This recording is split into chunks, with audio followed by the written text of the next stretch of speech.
All right. Good morning, everybody. Welcome to the September 8th special meeting of the San Benito County Board of Supervisors. We'll call the meeting to order, and we'll start with the Pledge of Allegiance by Supervisor Sotelo.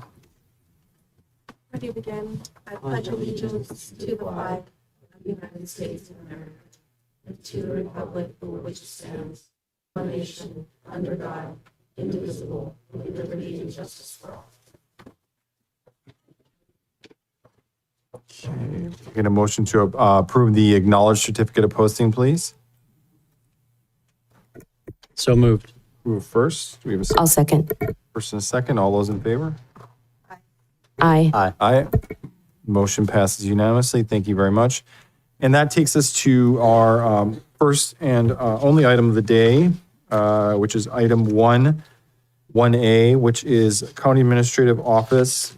And we will today be following up from last week's presentation. And today we are receiving our presentation, providing direction and adjustments to the budget for 25-26, aiming to reduce overall expenditures to close the deficit and to set the September 22nd date for public hearing on the adoption of the budget. Direct staff to publish recommended budget on the county website. And we have CAO Esperanza Colio-Warren. Would you like to lead the presentation today, please? Good morning. Yes, I will be leading the presentation. I just need to make an arrangement with the clerk. Just if you allow me 1 second, please.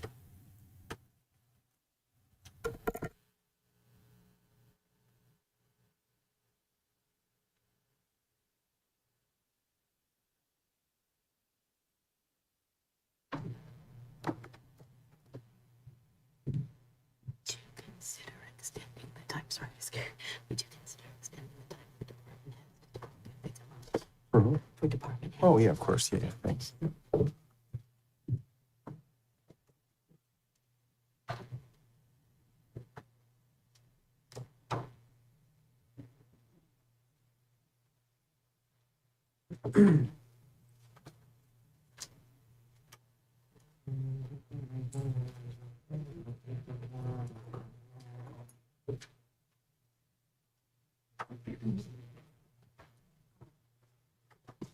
And just as she's getting going for department heads, obviously there's public comment, but since they're in the normal course of business, we do have back and forth with department heads, so they will not have any time limitations on department heads. But go ahead, CAO. Can you hear me? Yes. Good morning, everyone. Members of the Board of Supervisors and department heads and the rest of the public. Good morning, all. Today, I would like to present the proposed budget for fiscal year 2025-2026. I just want to acknowledge something before I start my presentation. The numbers are that I have as reliable as the amounts that they were provided to me. I do not have access to the system, the ERP, and so I had to rely on the information provided from the staff as well as the auditors. I do want to mention too that the final numbers were received at 11:23 on Friday. And so that makes it very difficult for me to be able to work with the numbers, and especially when I don't have a formal CFO or deputy finance director. So I had to rely on the experience that I have had so far in financing and working with departments with their budgets. So with that, I want to make everybody aware that regularly the CEO is not the one that makes the presentation for the budget. But today, for the sake of moving forward, I will make the presentation with the numbers provided to me. With that, I will begin my presentation by explaining that out of the $71,739,000 reserves that we have available, the direction of the Board of Supervisors was to bring our expenses, originally $98 million, up to $71 million, meaning we will have to cut about $24 million out of the budget for $25 million. The reason that the difference on the $25 and $24 million is because of the contingency funds. There was a $1 million that we removed. There was an expense, so we went to $24 million. For the last weeks, staff and myself, we have been working with each one of the departments to lower the costs in their departments. And I want to thank everybody for coming together to try to work with us and reducing this budget, the expenditures, as per the request of the Board of Supervisors. And so we were able to reduce the budget, and I'll have that presentation later on. Can we move this screen sheet so you can see it better? Oh, I can do it over here. Okay. Hold on. Yes, hold on 1 second. Let me see. I just want to move it a little bit more. Okay, thank you. And then I'll go back and forth with the slides. Overall, we were able to lower reduce the expenditures to $14,848,000. That includes about $11 million in projects. The rest of the funding, the rest of the $14 million that you see over here was with the work and the participation of most of the departments to lower the budget. This includes reducing expenses, general expenses throughout the departments, including it's the sheriff department, although we were given direction not to touch the sheriff department, but he was willing to come with us, and there's some reductions. And so I will show you in a few minutes those reductions. Let me see if I have it over here, which is going to help you to understand how the reductions happen. So this list shows the original expenditures that add to, to $95 million. If you remember, that was the original amount, and then it was changed. And so each one of the departments, as you can see on the side, this column, there was all the changes and reductions that we were able to work among all the departments. And so $14 million was not enough because our target was $23,581 plus the $1 million. So I have a total of $8,732,000. Last Friday, the staff was trying to figure out the best way to do the cuts, the reductions among all the departments. And so we came out with a potential formula, which is the departments that has the highest, the budget based on the budget that they have in terms of amounts, as well as the number of employees. But even then, the formula wasn't coming right. So when we sent the email, with the short time that we had, we barely made it to post the agenda. It was difficult for us to identify that the budget was not, there were some issues with the numbers. So what I did, we posted the agenda to meet the Brown Act, but we continue working overnight and Friday and all of the way to Saturday as well to be able to come out with the numbers. So the numbers that you see now in this column, this number that we have over here, this is CAO, that's the number that I was able to come out for all the additional costs that we need, all the additional reductions. And so it was based on the number of employees and the number of budgets that they have, knowing also, and with the understanding that, for example, the Sheriff's Department will be difficult to cut their budget because they have one of the highest budget, they have the highest budget amount under the general fund. But we had the direction to be more conservative, affecting public safety. So was the probation department. So what we did, we trying to figure out a formula that will help with everybody. And those are the numbers that I have. I do want to say that some departments will find this very difficult to reach those cuts. I want to acknowledge that. It will be very difficult for me as a department head to lower $832,000 for my department, but I put myself in the same position, knowing that we provide human resources services, which means it's part of the payroll that we work every day, and having the limited staff that we have, it's going to be very challenging for us.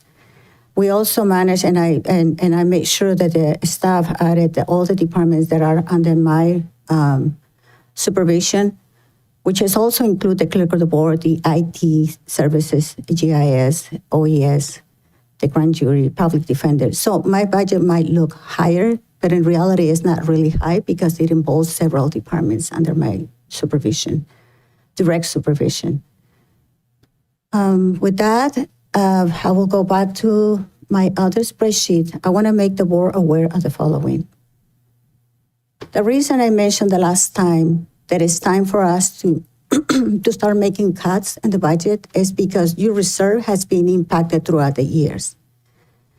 We began our reserve with $24 million.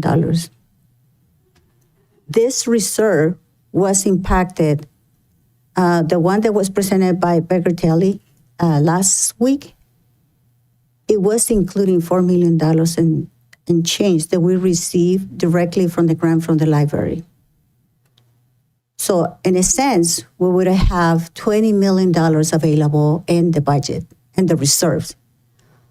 But because we moved Prop 172, and it wasn't moved from last year and this year, so we were able to go back to the $24 million. Now, they have some questions about the use of that funding. And the use of that funding is for public safety, probation, and the sheriff department. But I have to say, based on the amount of the budget that each one of those departments have, it is totally acceptable to move those funds to the general funds reserve because the budget that they have is higher than the amount the reimbursement was available. So it's totally fine. And I provided you with that information yesterday. So right now we are at $24 million reserve. Per your direction, we move all the projects from the general fund expenditures to the reserve. So you see now 3 accounts in this group. The first one is projects is mostly roads and the $2.9 million for the library. That is general reserve.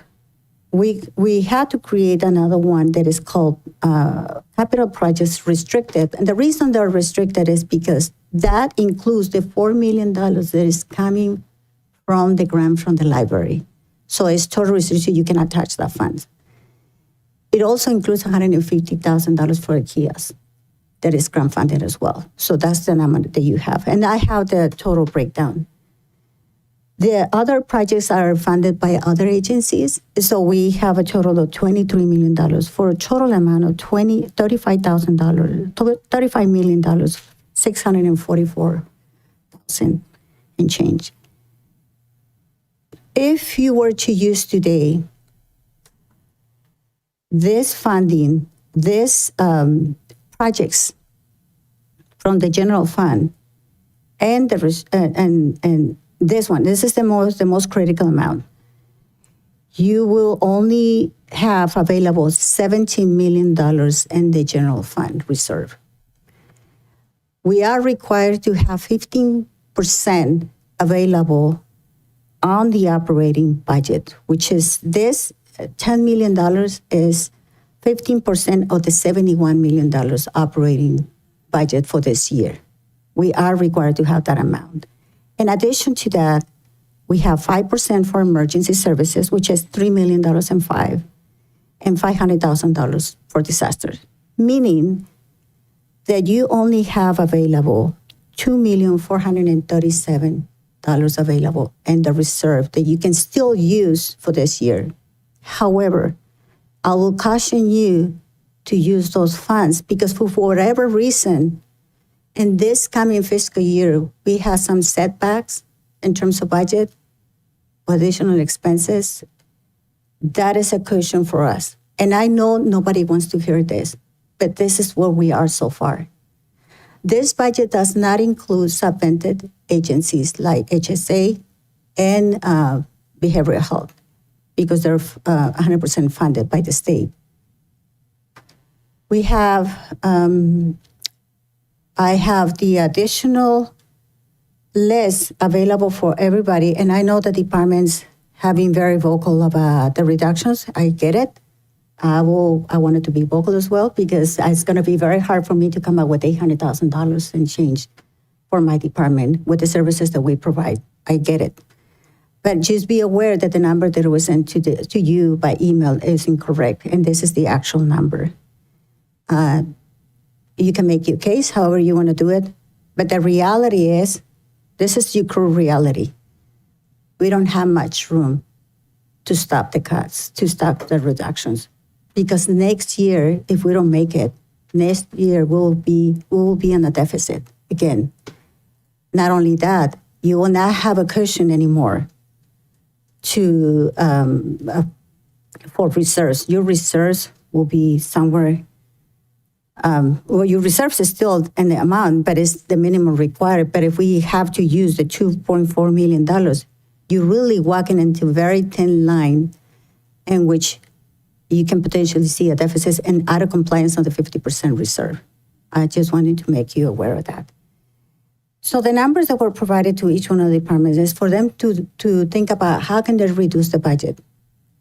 It is not up to me to whether or not approve those reductions. It's just a numbers that we came up and that we presented to the board for their approval, consideration and approval. Now, if today the board directs differently, I just want you to make you aware that we need $8 million more in reductions. We're presenting this budget with pending $8 million, but it was sent to all the departments.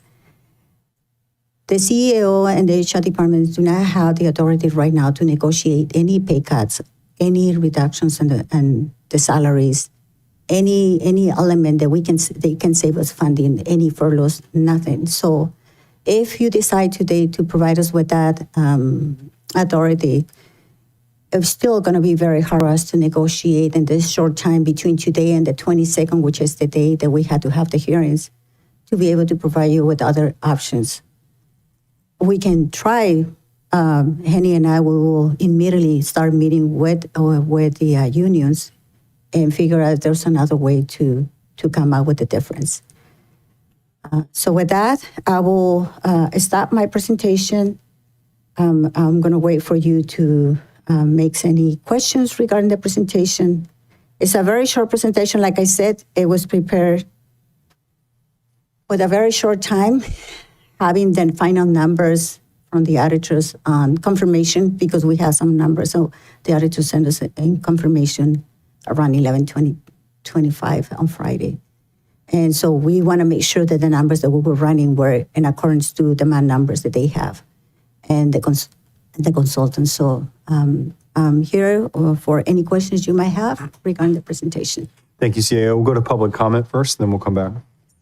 You might want to take a seat because it might take a little while. Okay, sounds good. Thank you. We'll start with, if anybody else would like to make a comment, please provide a card so I can call you up in order. And on Zoom, please press *9 or the raised hand icon. We'll start in chambers with Shirley.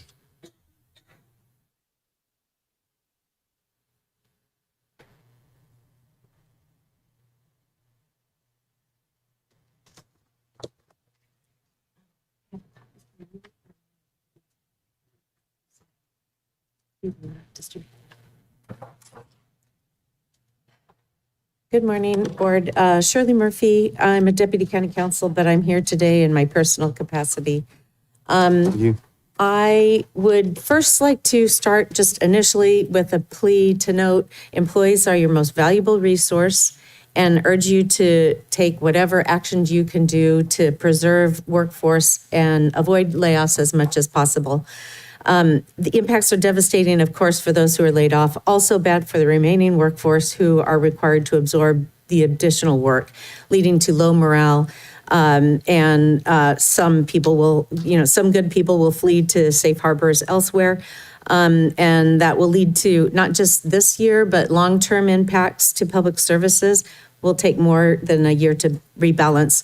You've heard in previous board meetings, some department heads indicating that their departments just returned to the 2012 baseline just recently.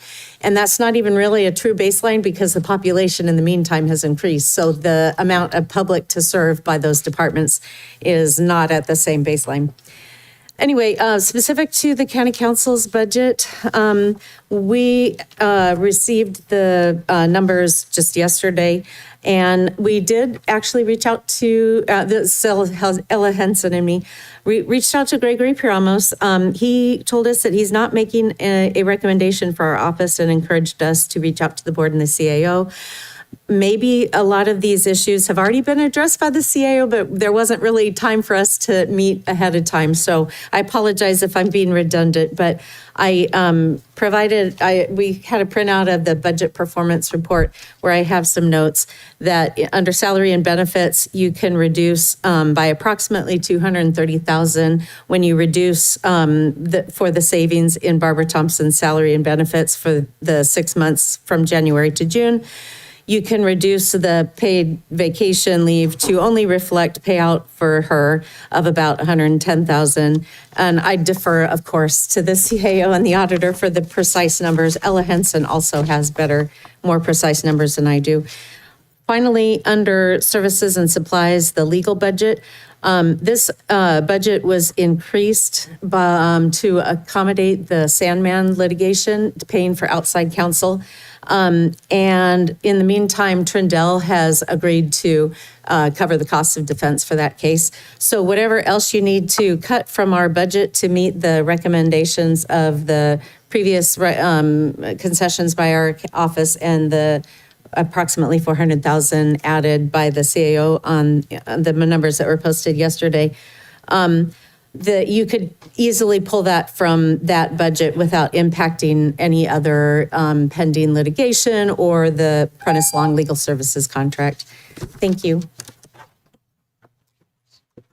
Next in chambers, Elia.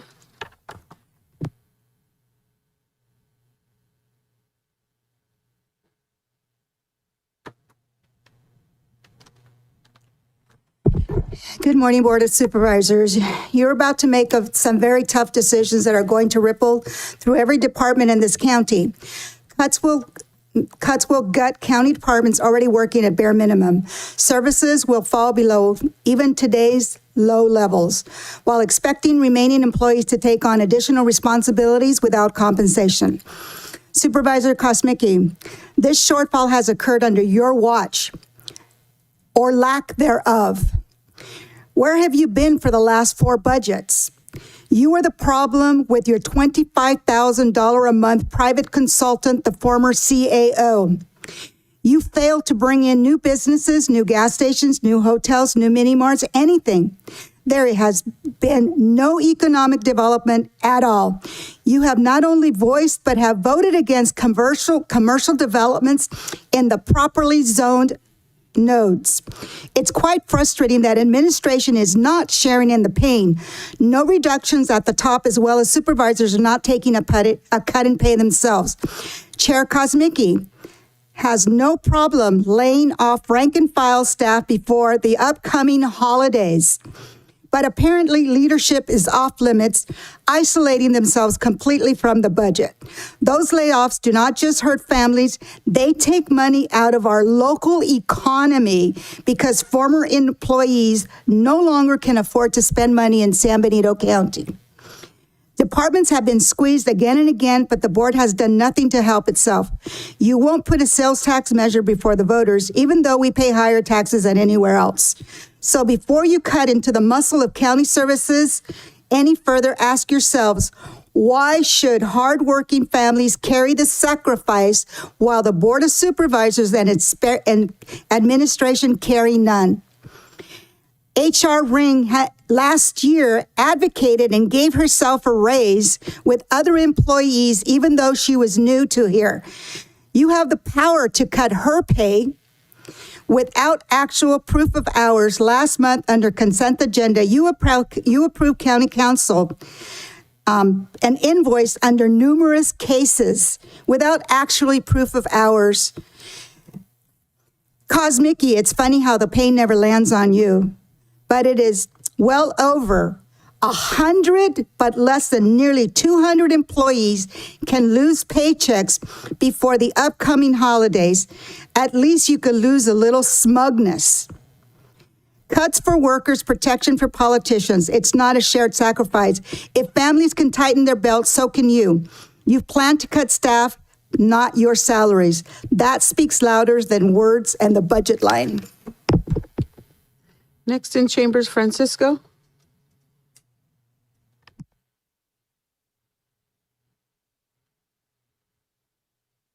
Morning, Board of Supervisors, Mr. Chair.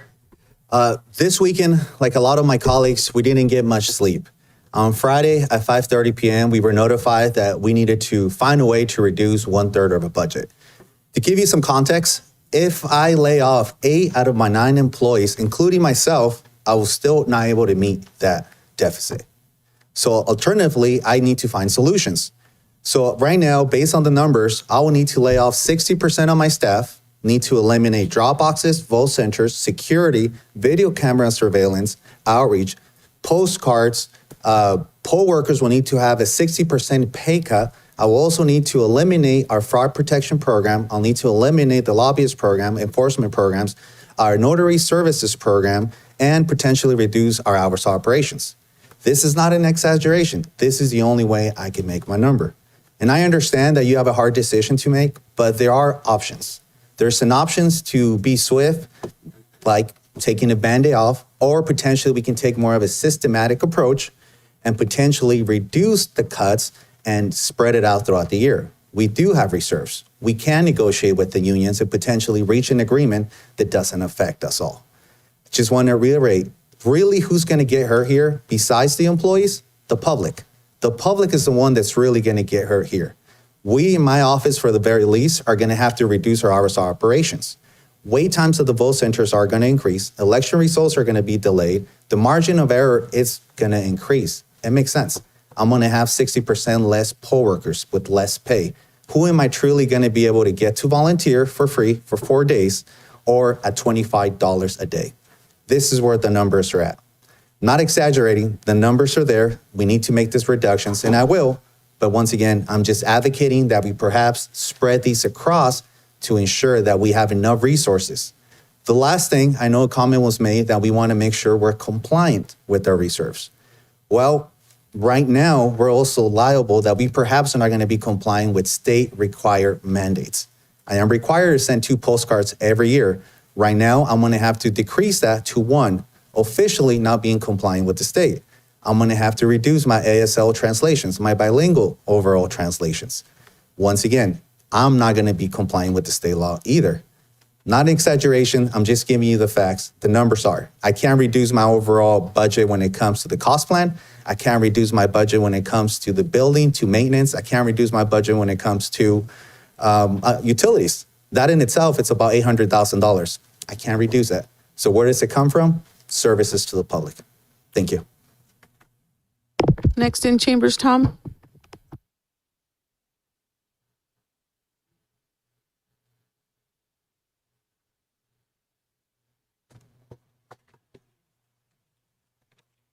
Morning, Mr. Chair, members of the board. Friday when I got the email about fell over, the email originally said 1.2 million. I said, geez, I'll just shut the doors. Luckily, it's been reduced down to only 850,000. But as you know, in the assessor's office, property tax, that's your biggest source of revenue. So you're really cutting off your foot by doing this. 850,000 in the assessor's office, that's about 24% of my budget. And that's probably one of the highest if you went down that list that Esperanza presented to you. It's about losing 40% of my staff right off the bat. Could be more. This is close to 2012 cuts and levels where each of us had to come up here individually and kind of fight for our departments, which seems like we're going to be doing now. The 8.7 million, if you look at the cuts, percentage-wise, I don't know the methodology because it's all over the board. Sheriff's roughly 7% cut, probation 17%, district attorney 18%, RMA planning 21%, RMA public works 26%, county council 19% cut. Clerk recorder elections, 18% cut. Auditors, probably one of the most, 26% cut.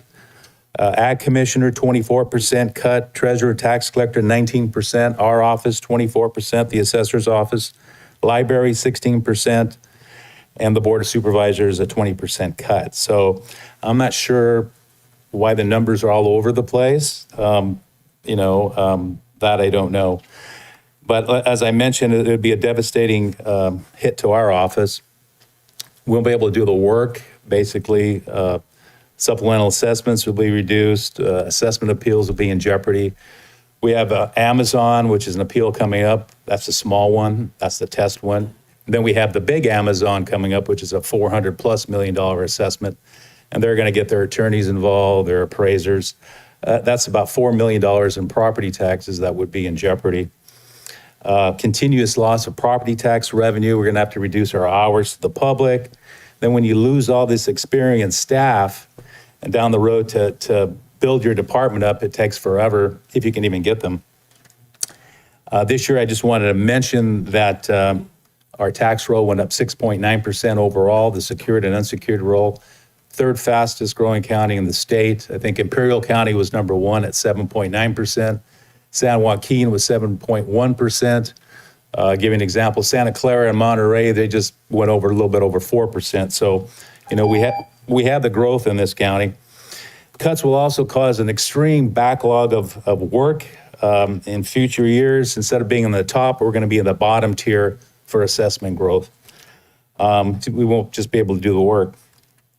So overall, the proposed cuts are just going to have a devastating effect on county revenues. So, thank you. Next in chambers, Joel.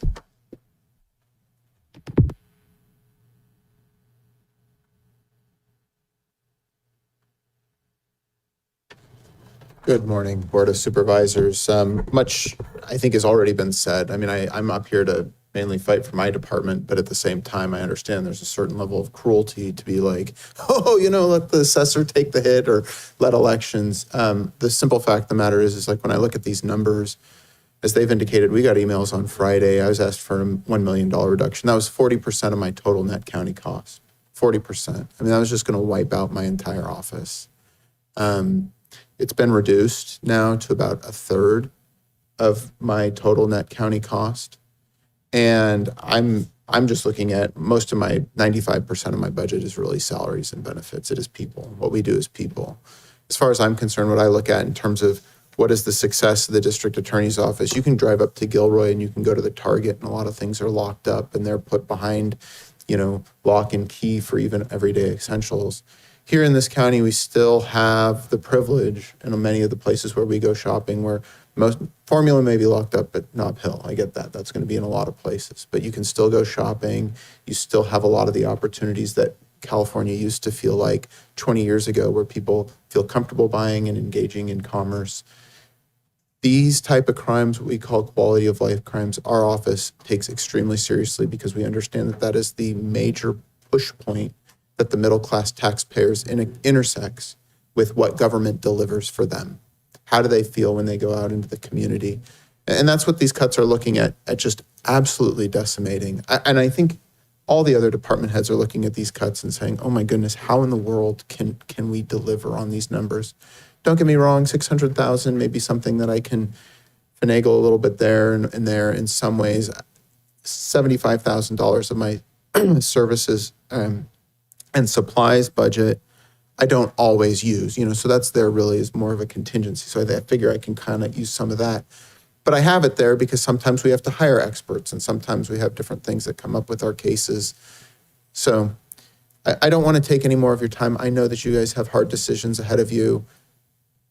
This is devastating. It's devastating, I'm sure, to my office. It is devastating to others. It's devastating to the people in my office. I haven't even shared with them.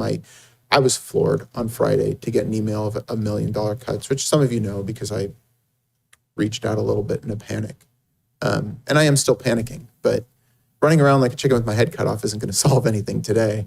I'm just wanting to make sure you understand the vital services that our office provides to the public and that 600 is a huge cut. It's a huge, and I had already previously let CAO Colio Warren know. We have one employee who has officially retired as of Friday. That was a post employee. Their net county cost, if you will, was around the range of $250,000 a year. And that individual is retiring, so that will, I've indicated we're not going to fill that position, at least until there's more budget certainty. So I'm trying to do everything I can. I can probably even move one person from one area of my department into a grant-funded position, possibly. So, I mean, there are some savings I can get if I can get my number down to about 350, kind of on the annualized basis. I know we've already been 3 months in, if that makes sense. And so that's where talking about going forward, if I can get that down to even 300, that's probably where it's like, I feel like I can make that number potentially, but you're just going to wipe me out at 600. Next, Joe Paul.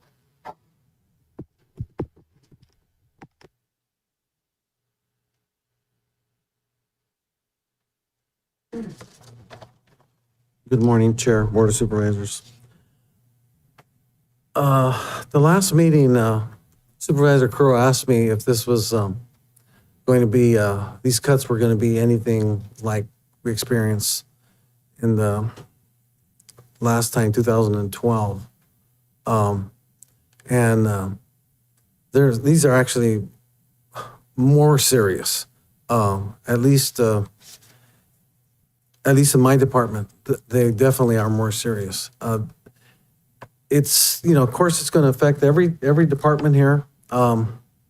It's devastating to services.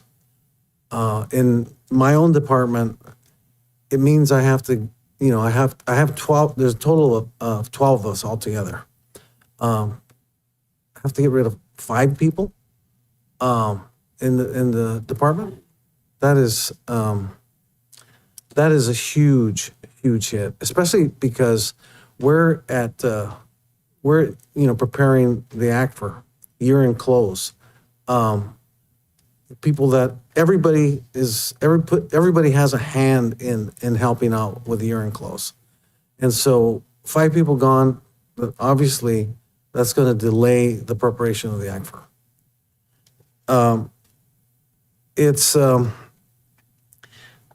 It's also going to increase the potential for fraud in this county. Because when you reduce people in a county, especially fiscal staff, you eliminate the opportunities for segregation of duties. Segregation of duties is the biggest defense we have against fraud. And this, quite frankly, just because you're cutting back the numbers, waste, fraud, and abuse is probably going to increase. That's just a fact. One of the things that we do in the county is we audit the CalCard transactions, all the CalCard transactions. We won't have the bandwidth to be able to do that. And, truthfully, if we can't audit those transactions, then probably it might be a good idea that we get rid of the CalCard, which just doesn't make sense from a business standpoint to operate without that, without having a purchase card.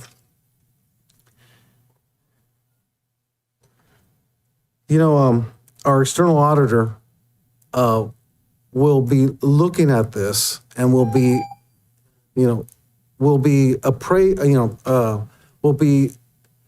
looking again at the risk assessment of this agency, and will no doubt feel that they will need to conduct more transactions in order to feel more comfortable with how the ACFR is going to be presented. I have no doubt that the ACFR is going to be late,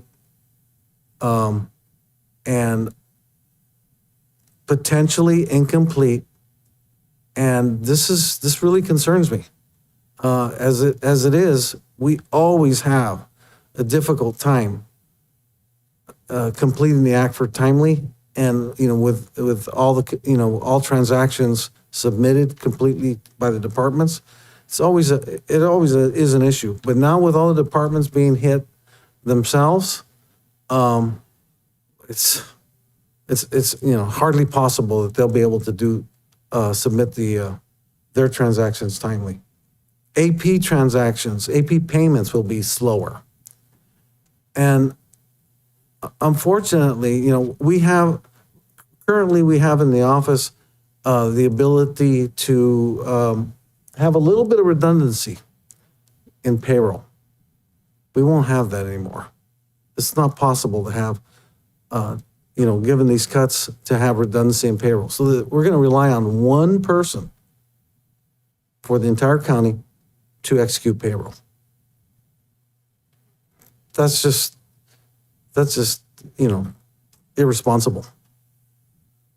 So, as we make these cuts, I would ask that the board themselves review the fairness of how the distribution of the cuts are being proposed to you, so that you're satisfied that the fairness in how these cuts are distributed, that it truly is fair. That's the only thing I can ask of you. Thank you. Next in chambers, Steve.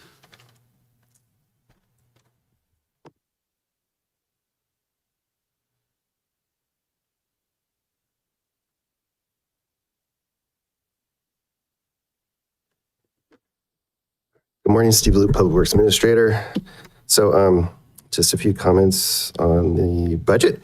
And maybe after this meeting, the first couple of questions I can coordinate with Dulce and the CEO Esperanza. The first question I was just curious about, because we do have $500,000 of disaster reserves in the budget, but on the first page, it says disaster recovery. This year's general fund expenditures, $2,471,000. So I was kind of curious about that because I'm usually involved with disaster recovery, but I didn't know we still had to spend $2.5 million in that regard. So after this meeting, hopefully we can chase that one down. And then the number right below that, it says other non-rev and expenditures, I guess CIP projects, 17 million.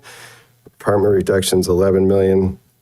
I'm assuming, but I don't know, so I need clarification that that doesn't include the 7 million that's been set aside in the reserves, but just need to clarify those two numbers, first of all. Then back to the overall budget. Just quick recap, I think, over the past few years, 3 years, I'll say, the board very graciously allocated staff salary increases because the board thought that the budget could accommodate those increases. And we're learning that that wasn't the case. And so because that occurred over the last few years, and I went through our staff salary increases, the average salary increase because of those budgets and because of step increases, which is a 5% increase, the average salary increased from between 18 and 23% over the past few years.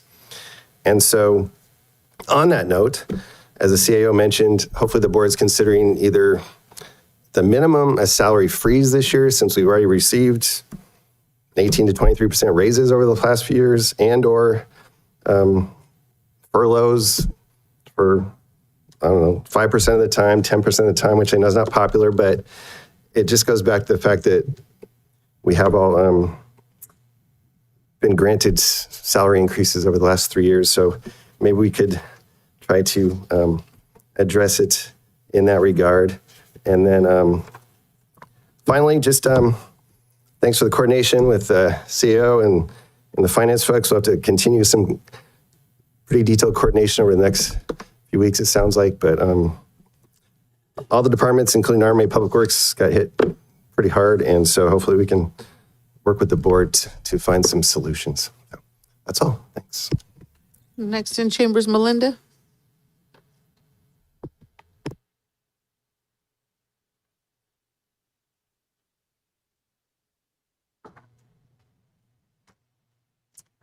Good morning. So as you've heard, these cuts are devastating to all the departments.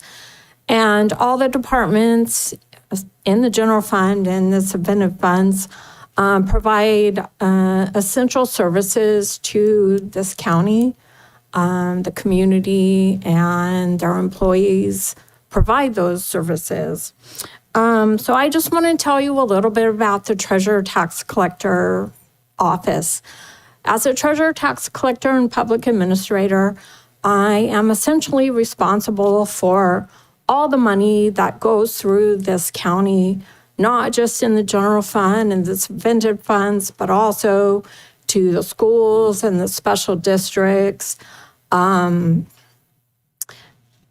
the bonds that we pay on both the treasurer side and the tax collector side. So this is going to impact my department tremendously. On the board where they showed that my expenses are about $1.3 million with essentially 7 employees. The treasurer's department is fully funded by the participants in the pool. So the people that bring us their deposits and their money, which is the general fund, the schools, the special districts, some of the special districts, that's fully covered by revenue. All those people pay to cover the expenses of the treasurer's department. That's about half of my budget. So the remaining budget, about $500,000, is the tax collector's office. I have 4 employees in the tax collector's office. My services and supplies amount to about $78,000, and most of that is to print and mail the bills. So as you can see, the remaining amount is employees. So unless I lay off all my employees and we have no property tax collection, I don't know how else to address the amount that's being asked to be cut from my department. So anyways, I just wanted to tell you that's the impact to the Treasurer Tax Collector's Office. Thank you very much. Okay, and I have someone Zoom. Rob, you've been unmuted and you have 3 minutes. Wow. Thank you for having this special meeting. I have a lot to say, but most of all, my biggest concern is all the people speaking, and everyone speaking I know personally one way or another. And everybody understands the angst.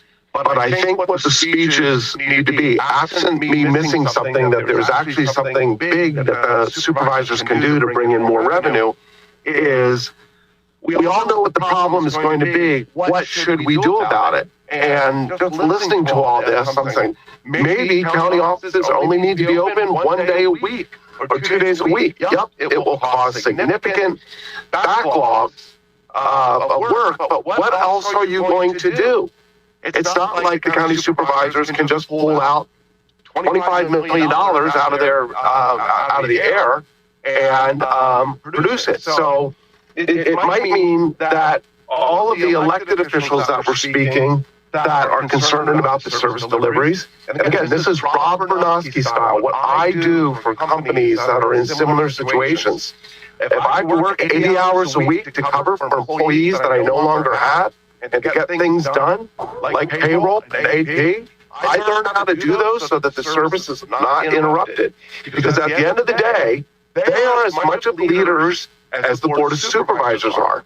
It is not fair to dump this on just the Board of Supervisors and say, you solve it for us. This is the moment for the Board of Supervisors and the employees to shine.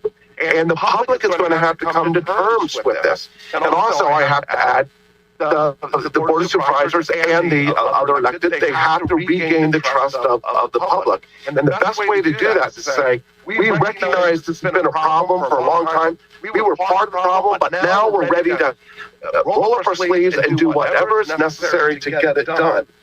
And if it hasn't been brought up, it's Rob the Republican saying, we might have to actually do the 1% additional sales tax that the county, I believe, has room to levy. So anyway, I guess my message is please, this is not, it is despair, but solve the problem. Everybody in that room and everybody that's speaking, and the members of the public, things are going to change. It won't be for forever, but for a few years. Thank you. Thank you. Next, Stacy, you've been unmuted and you have 3 minutes. Good morning. Thank you for allowing me to speak. Thank you, board. Leadership requires hard conversations and tough decisions, right? We all know that. And how did we get to this place where we are right now? Through a lack of leadership and hard conversations and hard decisions. I hate to say this, but earlier this year, January or February, I spoke at the supervisor meeting and I said, this county is on a race to the bottom. We are in a race to get to bankruptcy. How fast can we get there? And how did we get here? Well, a couple of years ago, there was discussion about expanding the dump. And nobody wants to expand the dump because that's ugly and it's icky and it's unpopular and nobody wants to touch that. It would have generated significant revenue for our county. But no, we want unicorns and rainbows and lollipops for everyone. So let's don't expand the dump. And the same exact argument goes for Strata Verde. It would have created significant jobs, significant income, significant revenue without additional taxes on our residents. But no, we want everything to remain just the same. Pretty San Benito County with no fire department, no law enforcement, no hospital. But no, we can't have Strata Verde because that might be unpopular. And I mean, we can make the same argument over and over and squandered. Opportunities that were wasted, opportunities that were missed. Didn't want to have the tough conversations and make maybe unpopular the good of the community. Instead, they took the easy, what would garner them votes. And that is not, it is wrong. And I'm sorry, it's heartbreaking to see the department heads standing before you, begging for their here their entire lives working here and yet here accidentally. You could see it coming a mile away. Thank you, everybody who voted for Measure A. You can go out and help our fire department, help our sheriff's department, maybe volunteer at the elections office when there's no money to be had. Thank you so much. Thank you. And lastly, on Zoom, you've been unmuted and you have 3 minutes. Hello, Eric Taylor, your county sheriff and coroner. I was not sure what I was going to say today, if anything, but I want to say a few things based on the meeting so far, and I'm sorry I'm not there in person. I want to thank our CAO. She was thrown into a really difficult conversation with a lot of us, and just the situation in general that she came into, I think is daunting at best, and I think that she's been very communicative with me and our office and worked with us. I also want to thank the board of supervisors because I think that you've all tried to have good communication throughout this process, and I think it's a very difficult thing to do. I hate seeing my other department heads and electeds up there begging for their offices, knowing that it's been stated publicly that the board direction was quote unquote not to touch the sheriff's office. And so as the county sheriff, of course, I'm appreciative of that because I do think public safety is a priority, and I want to also advocate for my people. And it would be inappropriate for me not to say that the priority is public safety and that we cannot lose any positions in the sheriff's office because we're not even at the correct staffing levels. So the fact that that's even on the table, I think shows courage of the county, and it's appreciated by our office. Having said that, I want to give credit to Kelly Kennedy, our fiscal manager, and the commander of our administrative bureau, because she's been so creative working with the CAO. We've already, even though we weren't asked to, we worked with the county to make almost $800,000 in shifting monies and cuts to assist, so to lower the burden on everybody else. What I'm prepared to offer after meeting with my team this morning is, of the $1 million that's being requested of our office, I think that I could get you somewhere close to about 400 to 420,000 of that, without really cutting into something that I think is going to be detrimental for the community. So I appreciate everybody speaking up. I appreciate everything that's being done. I know that the CAO is in a tough spot of being told not to touch our office, but also having the conversations with us to see what we can do. And with Kelly Kennedy at the helm of our finance office, we've been able to come up with some ways that we can contribute. So I hope that's a little bit helpful for everybody to hear, that it's not just us digging our heels in and not trying to come to the table and offer up anything.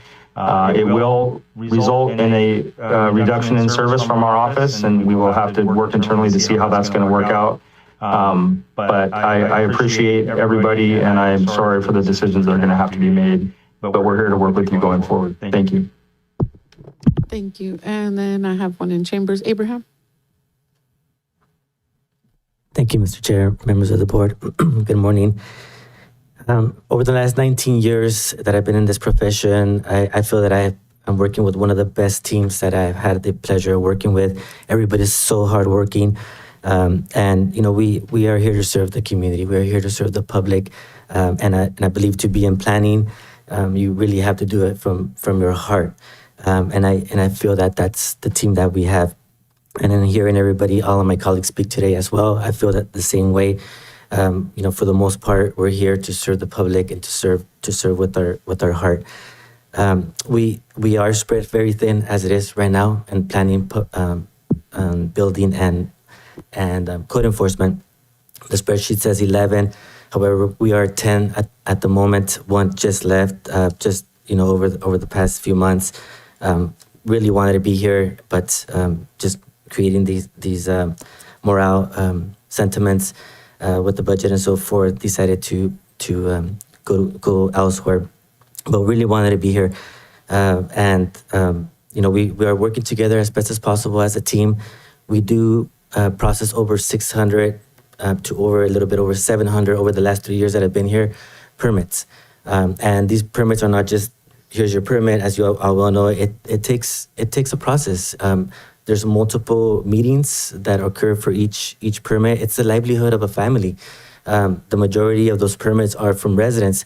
As you well know, we do have developments, but about 250 or so come from the developments. The rest of them are mainly from families who are looking to expand. They are investing on their homes, and their families may be growing.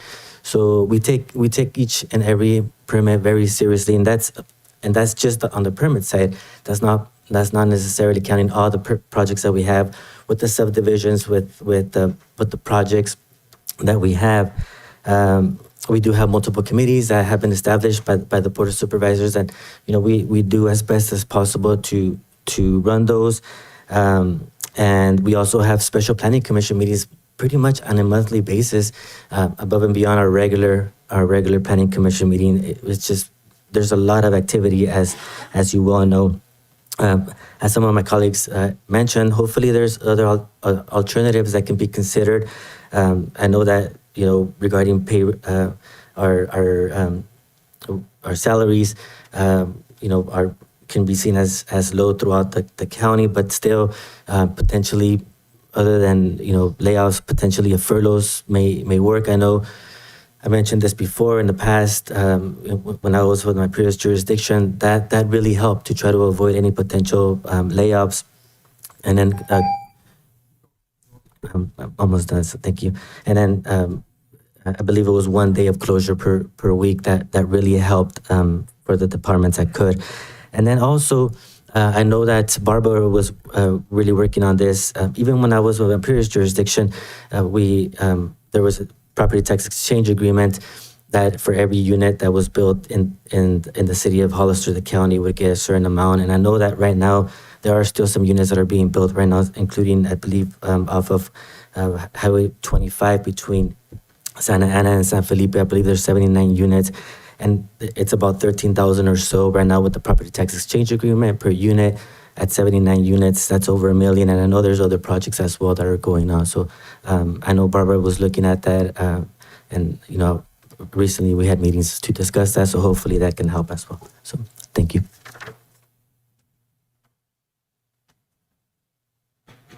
And that concludes public comment. Okay, we will bring it back. CAO, you had something? Feel free to take as much as you need. I know there was a lot said there, and so go. Yes. Thank you, everybody, for their comments. Like I mentioned at the beginning of my presentation, we're in the same boat. We all together in this scenario. I do not have any more positions to cut. It will cut your HR department. It will cut. I only have one person assisting me with the finance information. I don't have a CFO. I don't have an assistant CEO. Part of the reductions that we doing is going to be the budget officer as well. The way that the numbers came out after I make the reductions myself was considering the number of employees and the budget that you have. Some departments that will have a bigger budget with less employees, and some departments will have more employees with a smaller budget. So it was very difficult for me to make that decision. I hear you all. One thing that I may suggest to do to the board, which I mentioned in the spreadsheet that you have, this one, I don't know if you can pull it up. There's one at the bottom of that presentation, there is a statement, and I'm sorry for the misspelling is due, but I requesting the board to allow me to go through negotiations with the unions to see what we can do. We only have 14 days to work, but also seeing, I have been approached by the department heads, several department heads, where they are willing to do some cuts on the budget. I would like to request another opportunity to work with the departments to continue the cuts and to come up with a different number. And depending on the number, at the same time working with the unions, but only having 14 days is not much time. So I want you to be aware of that. I will not advise to continue approving budgets with deficits. By no means, because you only delaying the pain. You only delaying a worse situation in the future. Like I mentioned before, we only had $2.4 million to work. Now, if you decide to use part of the emergency funding that you have in the budget, and I don't know if you can pull that spreadsheet, please. Let me go over there so I can, that spreadsheet, if you put it down, let me go over there.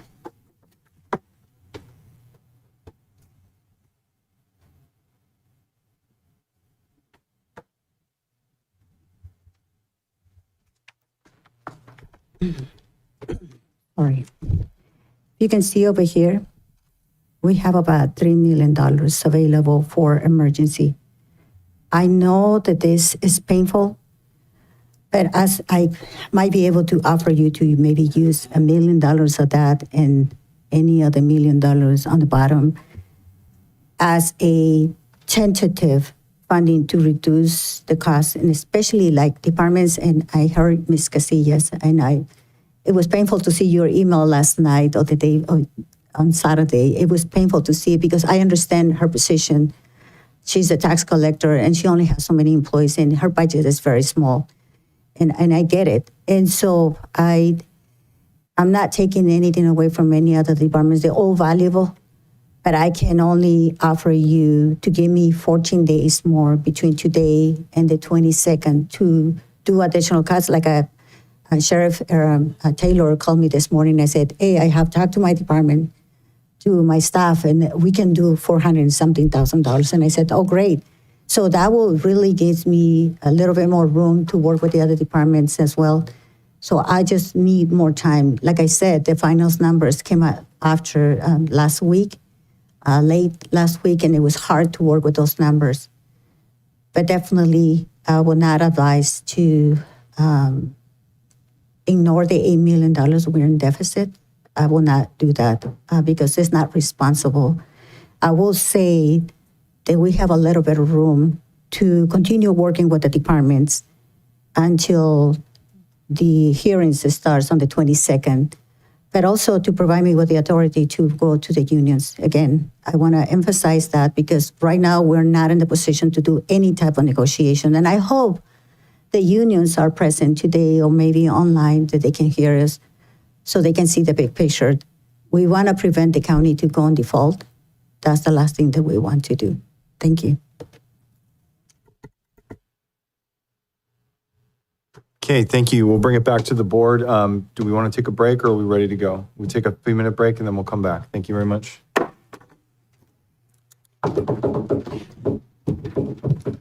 Recording stopped.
Welcome back, everyone. We're back in session. We'll pick it up with the Board of Supervisors, questions, comments, and direction on the item.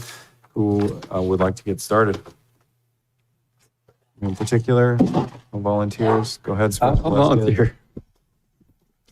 I'll volunteer. I'll take the first hit. First, I want to thank all of you for being here. Yes, this is an extremely difficult situation. I want to go back, and I know one speaker blamed one member of the board. But I can tell you, somebody made fun of me, actually, when this whole journey started, that in 20 minutes, I was able to figure out that we had a problem when we started this whole budget process. And the way I figured that out was rather simple. When you see a proposed budget that has $20, $30 million deficit, it should alert you to a problem. And then when you're told that that's the way it's done here, and we figure it out later, and it all works out, that's, for me, is not an answer.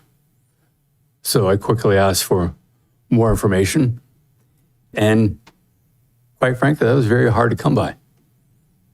And your numbers are one of the most important parts. You guys all know this by your departments. We need to know the numbers. Otherwise, it's wishful budgeting, which eventually leads to certain failure. And I think we have caught this in time before we're in that situation. I have confidence in all of you because I've spoken to most of you, and I've known a lot of you over the years.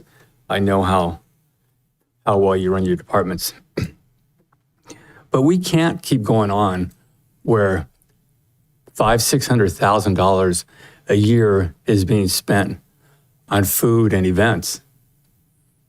How many of us knew that?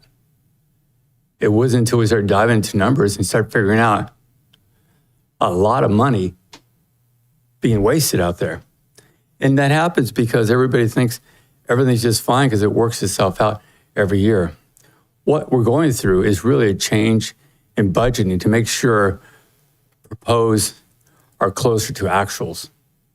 If we look at last year's actuals, spending was about 76 million.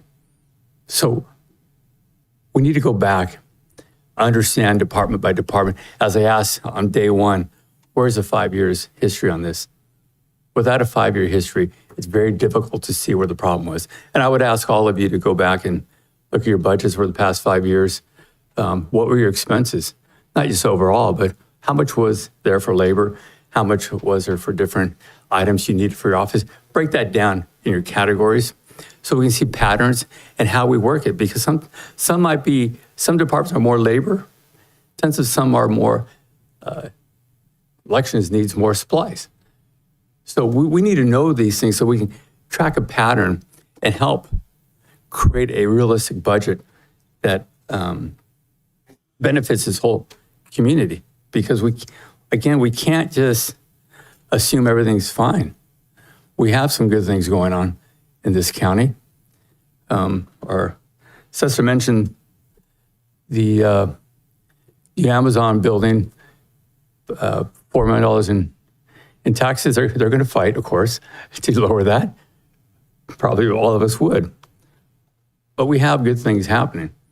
The problem I've seen in this county for too long is, again, falling for things that we think are going to make us rich. They're get-rich schemes in this county. A caller mentioned if we just expanded the dump, we'd have so much more money. Or if we just approved Strata Verde, we'd be rich.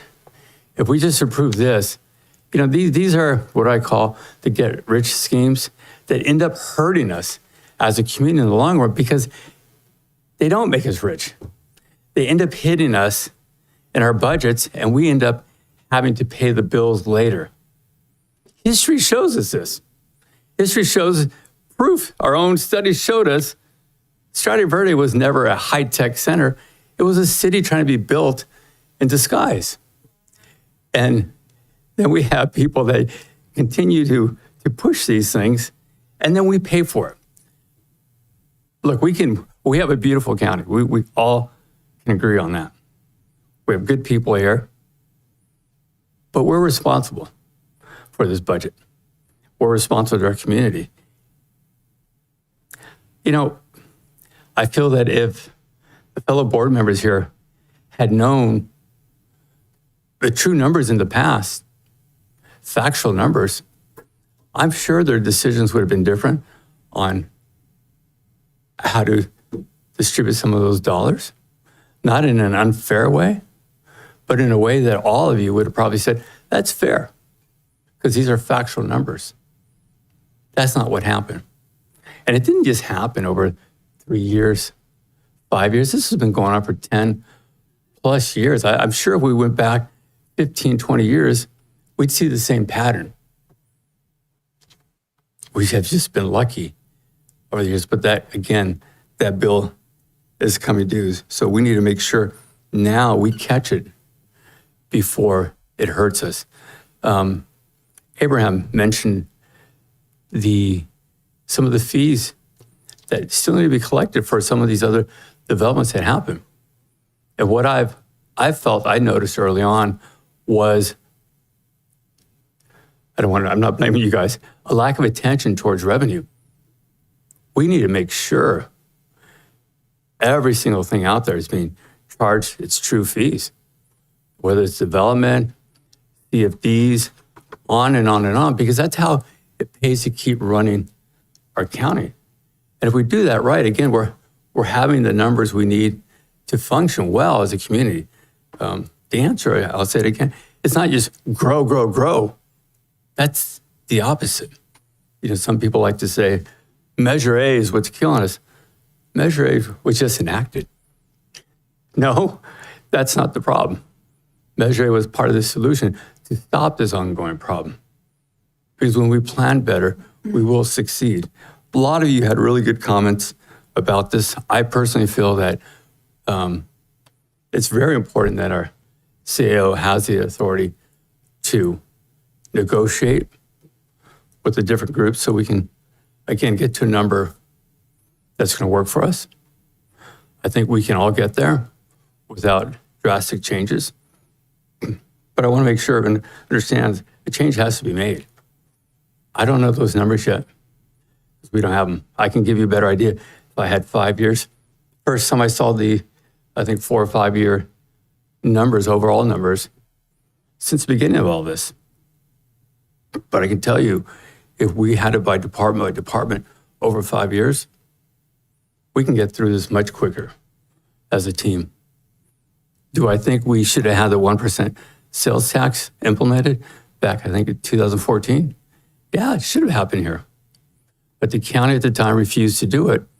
Even the city begged them to be part of the same sales tax structure so we'd be even throughout the community. So it wasn't, let me live here to say 1%. We all knew what was going to come of it to do, provide the services we need in the community. And I think the county should make its way there. Some people don't like that, but those are the realities of what we've chosen for the quality of life in our community. So again, I just want to go back and thank all of you for being here and going through this. We're going to get there. I'm not going to, again, blame anybody. And I'm the newest person here, and I refuse to blame anybody here. It's numbers as an old system that was being used. I will say I won't be part of that into the future. I'm going to make sure we're all clearly understanding our financial numbers. So thank you again for all being here. Thank you. Except it's supposed to, do you want to go or did you? Go. Okay, so first of all, I want to thank the CAO, one, for not quitting, because I don't know why anyone would want to walk into a job like this and uncover this and have to be the person that has this really tough conversation. It has made me sick thinking of having to cut like 2012. I feel it. I know it. I know exactly how it feels. I know exactly how it impacts you as an employee, as a department head. It is horrific.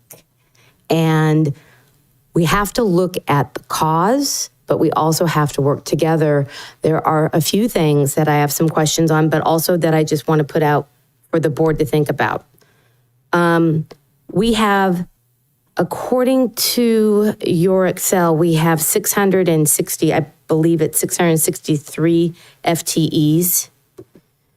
Out of those FTEs, is there any way to break it out? Are those all filled positions at this time?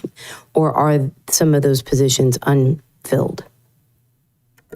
Is that something you could come back to us with? I don't have to know today. Okay. As I'm putting out the question, because that's an area, and I remember back, in 2012, when we were looking at this, it was like if we had a vacant position, that was the first thing we had to look at. We have vacant positions not only in the general fund, but also in the subvented agencies like HSA and behavioral health. But we're holding on those positions everywhere in the county to allow us, and it's kind of like a strategy, and I don't know if everybody understands that, if we get to the point in which we have to cut positions, offer our employees the opportunity to maybe roll into another department that is subvented, as long as they're eligible, right? I'm not asking the departments to take everybody. I'm just asking the department to consider our own county employees to be rolled over into other positions. That's one of the strategies, so that it does have a lot of the vacancies. Okay, so if we could have that information possibly for our next public hearing. I still come back to, even with all the things that have been said today and with the budget conversations that we've been discussing with our outside consultants, cost control is all about understanding where your expenses are. And if we are not committing our contract amounts and our ongoing operational costs and drilling it down to what do we need to operate, and are there some programs or contracts? Because I think Joe Paul even said it at one meeting, a contract is only as good as the funding that's appropriated for that contract. And if we have services that, or contracts that you currently are in that maybe you don't have to be in right now, those would be areas I would be looking at too, or even going to your vendors and your contract individuals and ask, is there anywhere that they can cut? Because it's not just salaries, it's the cost across the board. And we aren't really going to have control of costs until we start to identify all of the committed costs in each department. And some of you may have that information. If you have that information, I highly recommend that you share that information with the CAO and the administrative staff, because you only can work off of the information that you have. And if you're able to show where every penny is going in your budget, you're going to have a much stronger case. And having a contingency for any supplies or anything, we need to be looking at all of that and just kind of say, we can't have contingencies within budgets. We have to look at that in the reserves. And if that means you have to come back to the board or the CAO for those funds, we'll do that at that time. We need to be looking at everything. So the general fund 2.4 million that we have, let me just go back to that little. So just to make sure, CAO Colio, that I understand this correctly, is that the 2.437 that is available for transfer to the general fund, can you help me understand a little bit better about how you got that number? Where did that come from? Yes. So I should be sitting over there, I guess. It is required that we have a 15% reserve for operating expenses. So if you see on the right hand, the minimum reserves, That $10 million is the result of 15% of the operating budget. Oh, I see how you got it. Yes, Okay. and then we also set aside 5% for emergency and $500,000 for disaster, which I think is small, but still, we had to consider that amount. So that gave us the $14 million. So it's the ending available from the beginning of the reserves minus the capital outlays. Yes. And then subtract that from the Yes. total 15% Yes. with the 5% for emergencies and okay. So, but that is basically if we use that 2.4 million, we would not be going below the 15%. That's correct. Okay, I just want to make sure that I'm Yes. fully understanding the information that's provided. So we could use that 2.4. Yes. It's not maybe recommended, but we could. Yes, it's not recommended from the point of view of you delaying $2.4 million in deficit. for the Because it'll future. just happen Yes. in the next year. Yes. So we have, but it could Alleviate soften it for next year to be able to have more time Yes. to have a runway of figuring out what we're going to do long term. Yes. One thing that you have to keep in mind is the following. If we're going to have to be very strict about the expenses throughout the year to lower the most that we can in expenses, the actual expenses, so that we do not run into a deficit. Okay. That's if you decide today to use $2 million from the reserves, I want everybody to understand that I'm going to be very, very strict in the expenses that we're having throughout the county. And no one should get offended and take it personal because we have the tendency to take it personal. It's not a personal thing. It's just trying to make this county to survive financially. Okay. I understand that it would delay the inevitable, Yes. but it gives a little more runway. Yes. Okay. So just so the board can keep that in mind. So that would be a reduction from an $8.7 million to going down to $6.3 million. That is correct. Okay. When it comes to the 1% sales tax, do we know what the projected revenue for a 1% sales tax could potentially be? Joe, Paul, do you happen to have that on? And if you don't, it's okay. It's just an area I think we need to know what that would look like for us. If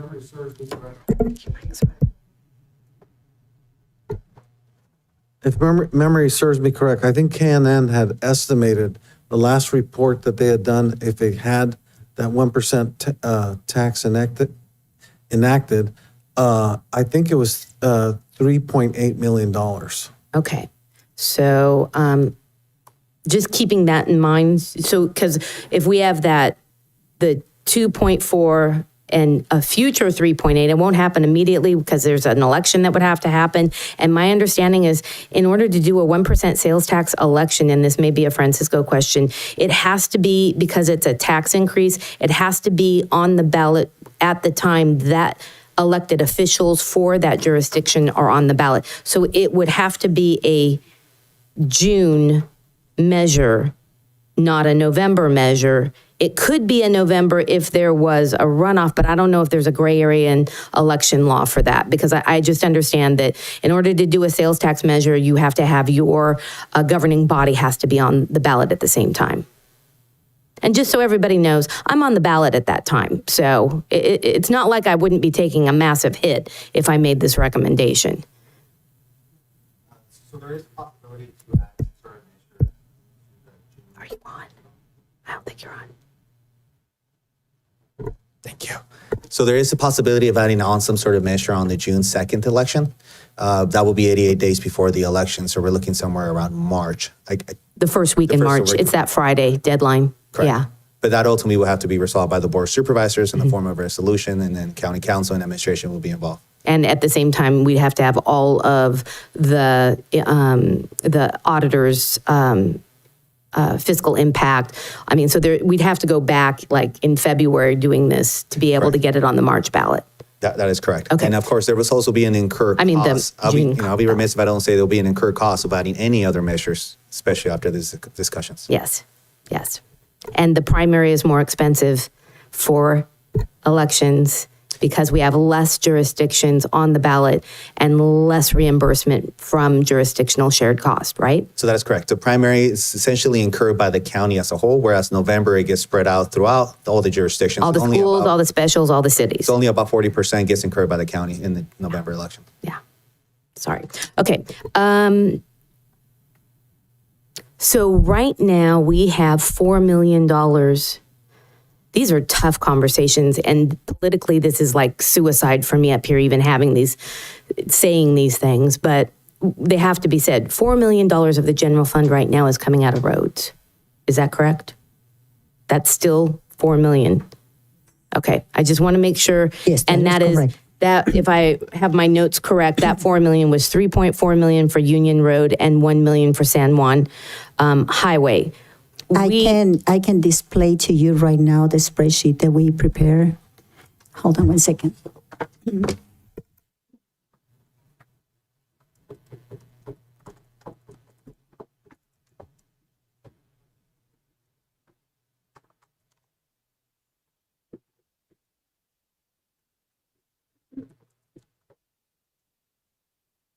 So here is the funding source for the general fund reserve. So we have all the projects. You can see the name of the projects on this side.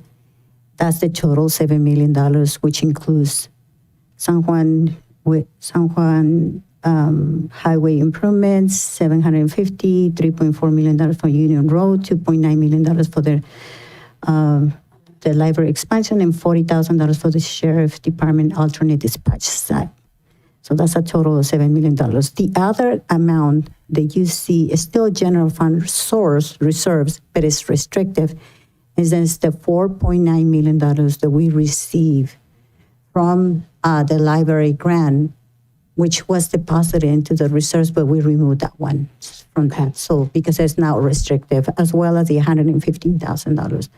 All of the other funding projects are paid with grants or programs available. So those are all of these other programs. And you can have a list. It's actually posted on the website. Okay, but we do not have in this, at least I don't see it, and correct me if I'm wrong, the potential $11 million from HCD. That's a separate funding, and that's a grant funding. Right. And now, just again, I will come back to you to make a specific presentation about that. We're gonna, I spoke with Steve to coordinate efforts to identify roads and bring it to your consideration, and before we submit it to the state. Okay. Now, keep in mind, having $11.5 million is not necessarily for roads or money. It could be used for other purposes as well that are related to disasters. Right. Right. Okay. And it has to be accepted by the state. Yeah, and it has to benefit the areas where the disaster occurred. Yeah. Yes. So it's also part of the funding also allows to use areas or roads that could potentially help you in an emergency, like a planned area. So let's say that you have, just for the sake of the conversation, Highway 25, and for some reason Highway 25 is broken. There are exits in between those streets, that highway, that might be potentially available and needed for emergency purposes so that people can escape a fire, or earthquake, or any flood. And so the state will be open to discuss those projects as well, but we had to make sure that we describe why these projects we're advocating for certain projects. Right, okay. And we know we have some major arteries that are in need of road repairs that are, especially, I believe the ad hoc has been working on what those emergency areas could be. Okay, so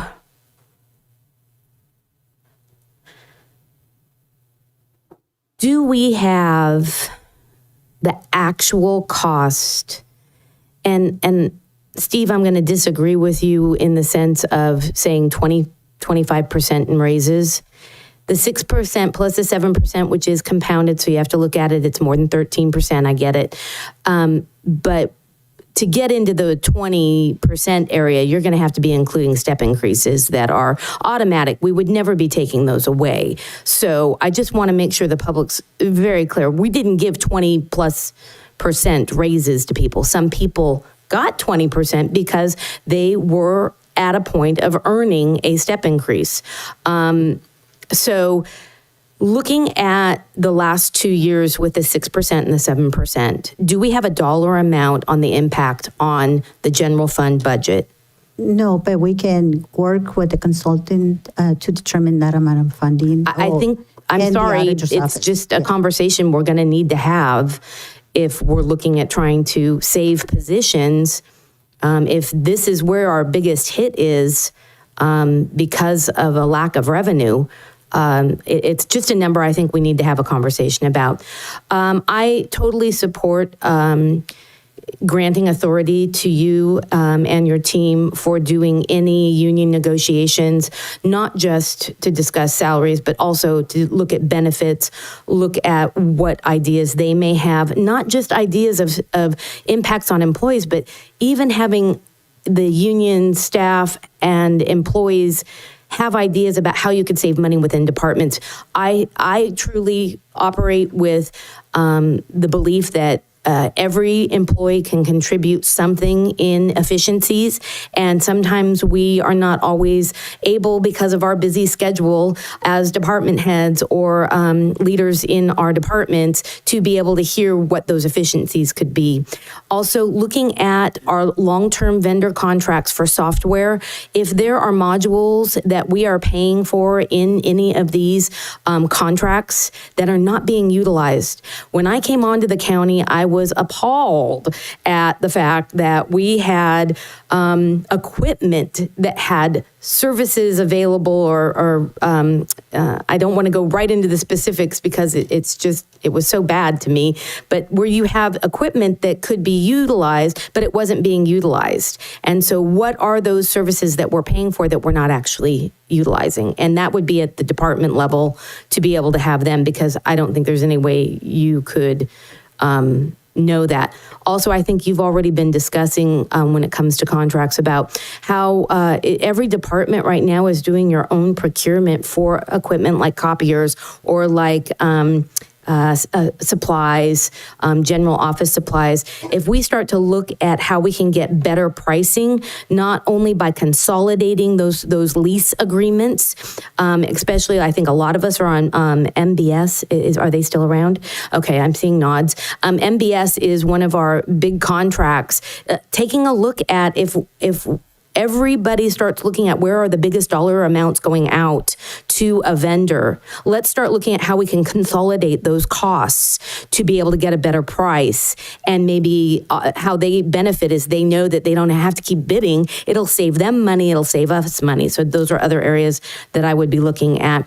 The master tax sharing agreement, this is not an immediate fix, and it's only for future annexations, but really looking at both the residential and the commercial tax sharing agreements, and are we actually recouping our costs as a county? The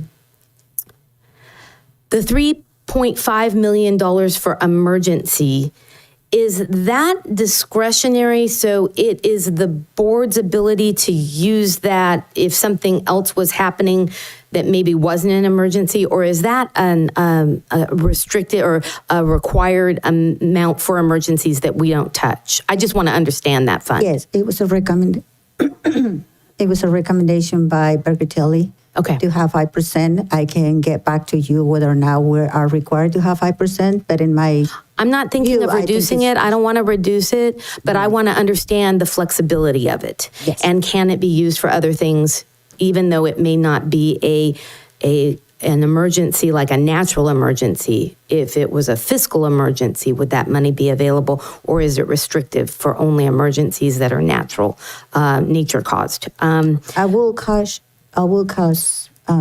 be careful with the funding for emergencies, because the way it works in emergencies, counties and cities are required to upfront the costs And sometimes, even if you get an emergency declaration accepted by the state and the federal government, it takes years sometimes to recover the funding. And that's why it's important to have an allocation for that. Yeah, I totally agree. And Santa Cruz is the example of how that can impact you so much. They had to upfront all of those fire emergencies, the flooding emergencies, all of that was on their dime. And they're still sitting there waiting for FEMA reimbursement. Look at the CDBG funds that is coming barely. The emergency was in 2023, and they're barely making available this funding. At the end, it's out of their hands of HCD because they had to go through an emergency declaration, and FEMA has to accept that the funding is coming from the federal government to the state, to the municipalities. So it takes a while for us to get some funding. Yep, totally agree.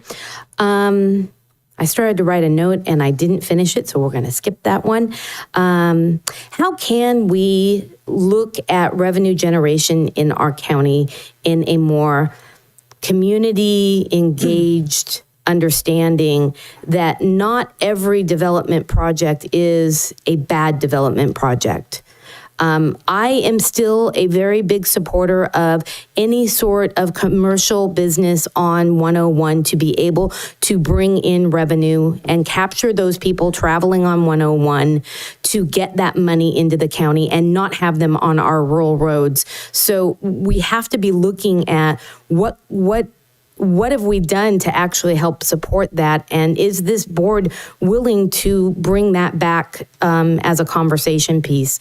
On that note, I would like to make a comment. We're currently working with the departments to update their schedule fees. Planning department is Sonia is working with the Public Works Department to update the fees. The Sheriff's Department is also working on the range for the shooting range, which was already approved, but it hasn't been implemented because we want to secure the account on a separate account to keep track of those fundings and be used only for maintenance of that facility. But we're also going to be working with the rest of the departments to ensure that our fees are increased. Health Department, in this case, HSA, she submitted already her schedule fees, and you will be amazed of the amount of the difference between our county and other counties to approve projects and the fees that we have currently. Okay, so that's great. I do, I support commercial development in the sense that it brings in tax revenue. I don't, but I want to preserve ag land. I think everybody knows we all on this board want to preserve ag land. We don't want uncontrolled growth, but we have to look at where we can capture tax dollars that could offset, especially if the last thing I want to do is go to the voters and ask for more money in sales tax when we're not actually trying to increase sales tax that is the businesses that bring in sales taxes. So that includes, I totally agree. I don't agree or don't, I guess I can't say I totally agree, but I think we need to be looking at the landfill, the ad hoc for the landfill. We will be coming back. It'll be reported either in, I believe we said it was going to be September, but because of this budget stuff, it might be moved to October. I'm getting the nod from my colleague that's on the ad hoc with me, but we will be bringing that back with what some of those expansions could look like that would bring revenue in, but also would keep the truck traffic down. And it would focus mainly on, of course, expansion for our residents, but how we can actually get some revenue out of that. The Measure A impacts, I don't even know how to calculate how Measure A is impacting the county, so I don't even want to go down that path. It's been passed by the voters, and we just need to know if any development is happening, if rezoning is happening, it's not going to go anywhere, because if you're rezoning from ag land to be commercial land, you're going to have to do a measure on the ballot.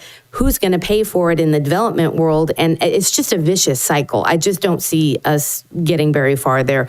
But my last thing, and I'm sorry to have so many talking points here, but these are all the things going through my head while each of you are talking about what your impact is. Going back to the methodology of 2012, Joe Paul, I'm sorry to put you on the spot.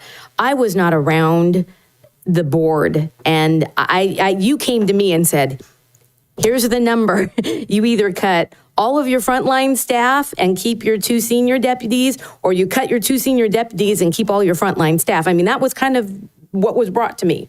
And then you allowed me to make some ideas of, well, I could have 1 senior person and then maybe 2 frontline staff. We talked about different scenarios, but what we came down to in our layoff decision making is, who can do the work? What positions can you ask to do work that's under their job description? Because if you start asking employees to do work outside of their job description, we're going to open the door of out of position, out of class pay. Thank you, I'm losing my words here. And then you're also looking at risk of litigation from employees. I mean, that's the path you go down. So I do not want any of you to think that I'm taking any of this lightly, because what was the methodology in 2012? Was every department kind of said, here's the number? Was the board giving numbers and administration giving numbers and departments were coming back? I just want to make sure we don't make mistakes that maybe we made in 2012, that we do things better. And I know in the audience, several of you were around in 2012, but some of you weren't. So thank you, Joe Paul. So it's not unlike what we're doing right now. Okay. It's exactly, it's actually very similar. Here's the number, reach it. Okay. And I appreciate that. But when some of the questions from department heads were about how the CAO came up with those dollar amounts, and I understand from speaking with you and a little bit from today, it's based on the number of positions in the department and your overall budget. Now, is that expenses or is that net county cost? It's based on the budget that they have for the operating budget. Operating budget. Yes, that's what we use. There are some variances a little bit, but overall, that's the methodology that we use. Okay. I really feel that departments need to be very much engaged in that conversation of what that can look like. Having 3 disciplines when I worked for the county, recorder, clerk, and elections, to cut the clerk's department to the percentage that we were talking about meant that we had like a 1/10 person, which it was impossible to run the clerk functions with 1/10 of a person. So we have to give some leeway to department heads on where their cuts can be done the best. And I think you've said that's what you've done, is you've given a number. And I just want to clarify, when I believe Mr. Diaz came and talked to you, he was looking at the original number. He wasn't looking at the new number. Oh, no, this has nothing, this was back when I was I just want to clarify that, because I think when you said all the positions, 6 including mine, it really is not that way now, because the amounts have changed. Okay. So I just want to make sure of that. I think every department, now that the numbers have somewhat changed, needs a little more time of what can they do. And I really appreciate the sheriff, offering to do cuts. It's one of our most expensive general fund areas. So really, those are my only thoughts and ideas. And I'm not saying I have an answer. I just wanted to put it out there so that the board knows where I'm going with where we could do some cuts. So that's all I have right now. Thank you. One last thing that I would like to clarify. Under my budget is also EMS for our department. So that's why my budget looks larger, but it's not really large.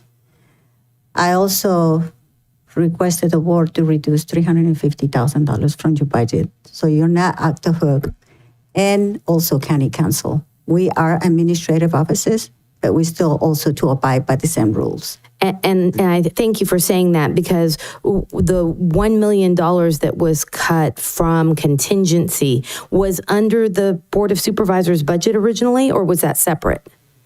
I cannot give you an answer to Okay, that. I'm so sorry. we just so everybody knows, we did agree to cut that $1 million, which is basically from the board's authority side. I am totally open to whatever recommendations for cuts, and I think Supervisor Sotelo said previous meetings that, you know, if the raises are part of the problem, I'm ready to roll back any raises that I received. So, Yes, so my husband right now is probably screaming at the TV if he's watching, but he's just got to understand we all are part of this and we all have to take a hit. And I just asked someone to put in the screen the numbers, because originally we were supposed to cut 24,581, but with $1 million of contingency we took away, that gave us, you see this number, contingencies over here. So it really helps to get to the $23,581. I just want to make sure that you see it.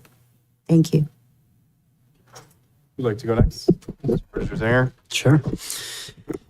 Yeah, thank you. Yeah, this is obviously tough, but I'm not going to dwell too long on how tough it is, because it's not going to help. So you'll have to forgive me. It's been a lot that's said. Ideas and thoughts are a little scrambled up, so I'm just going to be going through a lot of what I've been ascertaining from the conversation. So first off, regarding the 2.4 million technically that we could take from reserves to sort of soften this and still end up with the 15%. To me, I'm kind of torn on it, because on one hand, I understand the logic of, you know, spreading out the blow here, but we're also just delaying the inevitable. At the end of the day, we are. So, you know, I'm interested to hear where everyone is on the board with that, because it's really not going to be a big difference. We're either going to do it over, you know, we're going to spread it out a little bit, or we're going to have to deal with it eventually either way. So no matter what, we need to deal with that. So I don't know if it's smart to delay the inevitable. I don't know how much it's actually going to soften things by doing that. I do want to say regarding some of the, I would say, suggestions or requests for the CAO, give authority immediately to negotiate with unions. I think that's vital. That's one of the most important things. Continue working with departments to make the cuts. And I understand that the staunchness that our CEO has to stop approving deficits, because it's just going to make things worse and worse and worse. And so we need to do something about it, and we can't continue to make these mistakes. And this was sort of a long time coming, looking back. You know, we hear in the Measure A conversation, I sort of agree with Supervisor Crow. At this point, voters passed this. What are we going to do? Keep complaining about this, whether you like it or not. And even if you did really think this would be a negative, it was last year. So we're talking about like a structural problem of multi-millions of dollars. We're not talking about a voter initiative that happened last year that's somehow going to have this huge effect. That didn't happen. So I think we need to be a little realistic about things in regards to that. The raises, obviously, looking back, have caused a bit of an issue. And, you know, when they were first proposed, it was a little shocking, the numbers, but we were told, I remember very specifically, well, it'll be tight, but it'll work. It'll be okay. That turned out not to be the case, I think, obviously. And so I think we seriously need to look at that, because those, you know, 6%, 7%, those are causing a big impact. And so we need to address that one way or the other.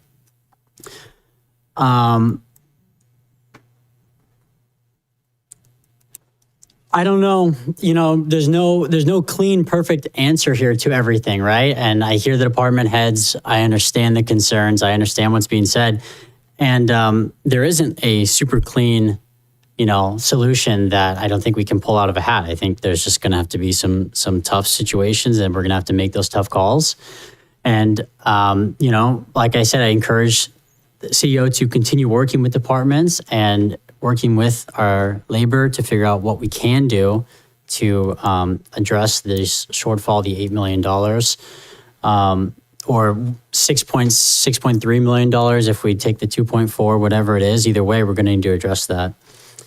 Regarding the, I know we have $4 million still in for roads for Union, and was it San Juan Highway? Was it the Union San Juan Highway? That's sort of non-negotiable to me. I think the public understands we need that fixed and they want that fixed, obviously. And for every complaint that I've heard from the public about a department, and that's, we're all in public service. We know how it goes. People will complain about every department. But for everyone I've heard about a department, I've heard 20 about the dangerous roads. And so if we're talking about serving the public and how it's going to affect the public, we need to remember that is going to affect the public. The roads are what the public is concerned about, and for good reason, because they are dangerous. That's all. Thank you. Supervisor Sotelo? Thank you. I'm going to try to keep my comments really brief. I think there's been a lot that's already been said. I agree with what Supervisor Crow has talked about. So I, as well, am really supportive of giving authority to the CAO and HR begin conversations with the unions. I would like to see us continue to work with department heads and kind of get creative on, I realize this is a new set of numbers that they're kind of seeing today, which is fortunately better than what you saw previously. It would be awful if it was the opposite. Yeah. But I recognize it's still a big hit. So I would encourage us to continue working with the department heads, getting creative. How do we address some of these things? Are there trust fund balances that potentially could help alleviate some of these, gaps in funding? And can some of those, in some instances, is not going to be a fit. Others, maybe it could be. So I'd love to see department heads continue to work with the CAO on options like that. The Board of Supervisors, we're in a tough situation too. Not only do we have to make some of these decisions, but we have a $350 cut on ours, and it's basically all salaries. And so there's the 5 of us plus the executive assistant. I just did the math real quick. It's about a $58,000 hit to each of us. So how are we going to come up with that? I'm not quite sure, but we're going to figure that out. We're going to dig deep too, and we're going to work really hard. But we are impacted too. Please don't think that we take this decision lightly or that it doesn't impact us. It does. It affects us both professionally and personally, these cuts. And so it weighs very, very heavy on our hearts and our shoulders. I'm open to using possibly, depending on where we end up. I don't want to say this is the beginning of this conversation, but I feel like we've kind of we've really, really narrowed it down. And so we're at the final narrowing phase, right? And so this is the beginning of the very narrow, but I am open to potentially using some of that reserve funding to offset, depending on where we kind of end up when it comes to us back on September 22nd. If there's still a shortfall, I would be open to potentially looking at some of that reserve funding. I want to be very careful about using that reserve funding, though, only because I worry about what happens if we do have a, large earthquake or something. I mean, we could go under real quick and be lopsided. And so I want to make sure that we're being very responsible up here and making sure that we have enough reserves. Particularly because it sounds like it's going to be a while before we are able to start putting money away into the reserves again. We will not be replenishing it for a little bit of time. So I want to be careful about that. I do have a question on the disaster recovery line item on the green report, I believe it is. Not the capital improvements, but the other one that kind of, no, it's the blue. It's the blue one. I'm sorry. So it's listed under departments, under administration, and towards the very bottom, there is a line item that lists disaster recovery, and the expenditures for 25-26 is $2.47 million. What does that consist of? So this one, I'm not quite sure what the number is, the breakdown, but it has to do with the EOS and the EOS department, OES. But because remember, I have those departments under me, but I want to make sure that we have this number. I will come back to you with that detail. Like I said, There was a very short time, so I was giving those numbers and I work out of the numbers that I was provided. Okay, if we can look again at that, that would be great. Just, I'm thinking, well, we're budgeting disaster recovery for the future. It just seems, well, we're saying we have expenses for it, and I'm unclear as to how we have expenses potentially for it moving forward. So I just would love clarity on that. I think that, once we get through this budget, I really do believe, though, that we've really got to start thinking about revenue and how we're going to do that, what that looks like. It may be time for us to visit that tax measure, the 1%. I know nobody really wants to do it, but we are going to consistently, there's not a lot of revenue coming from anywhere else. So what are things that we can do? Can we start a buying campaign, buy local or buy online? Your tax dollars make a difference when they stay local, right? And I don't think that some people truly understand. And it's like, well, there's nowhere for me to buy X here in San Benito County. And I get it. We don't have everything here. And I hate even saying this, but it's like, then buy online. I'd rather you buy online so that we collect those tax dollars than going to Gilroy, going to any of our neighboring communities, because then they're getting the benefit. And so what are the other things that we can creatively do that doesn't impact our residents?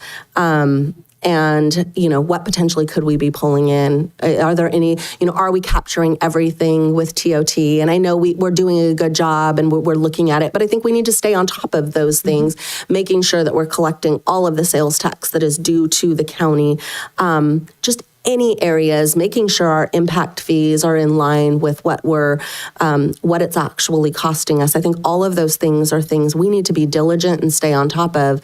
And so I hope that there's a continued priority on this board for revenue generation and kind of what that looks like. I know the tourism committee is kind of working on that, but are there other things that maybe we can do? And so I'd like to spend some time in the future on that. I also would like to suggest that we continue using Baker Tilly throughout this budget process, at least see us through the entirety of getting us through the final budget. So if we can continue, I know that might be a separate contract, I'm guessing, because I think we've tasked them with 2 other things. And I know that it's within your authority, you have the spending, but I want you to know as a board member, I really support that. I think they've been a tremendous asset.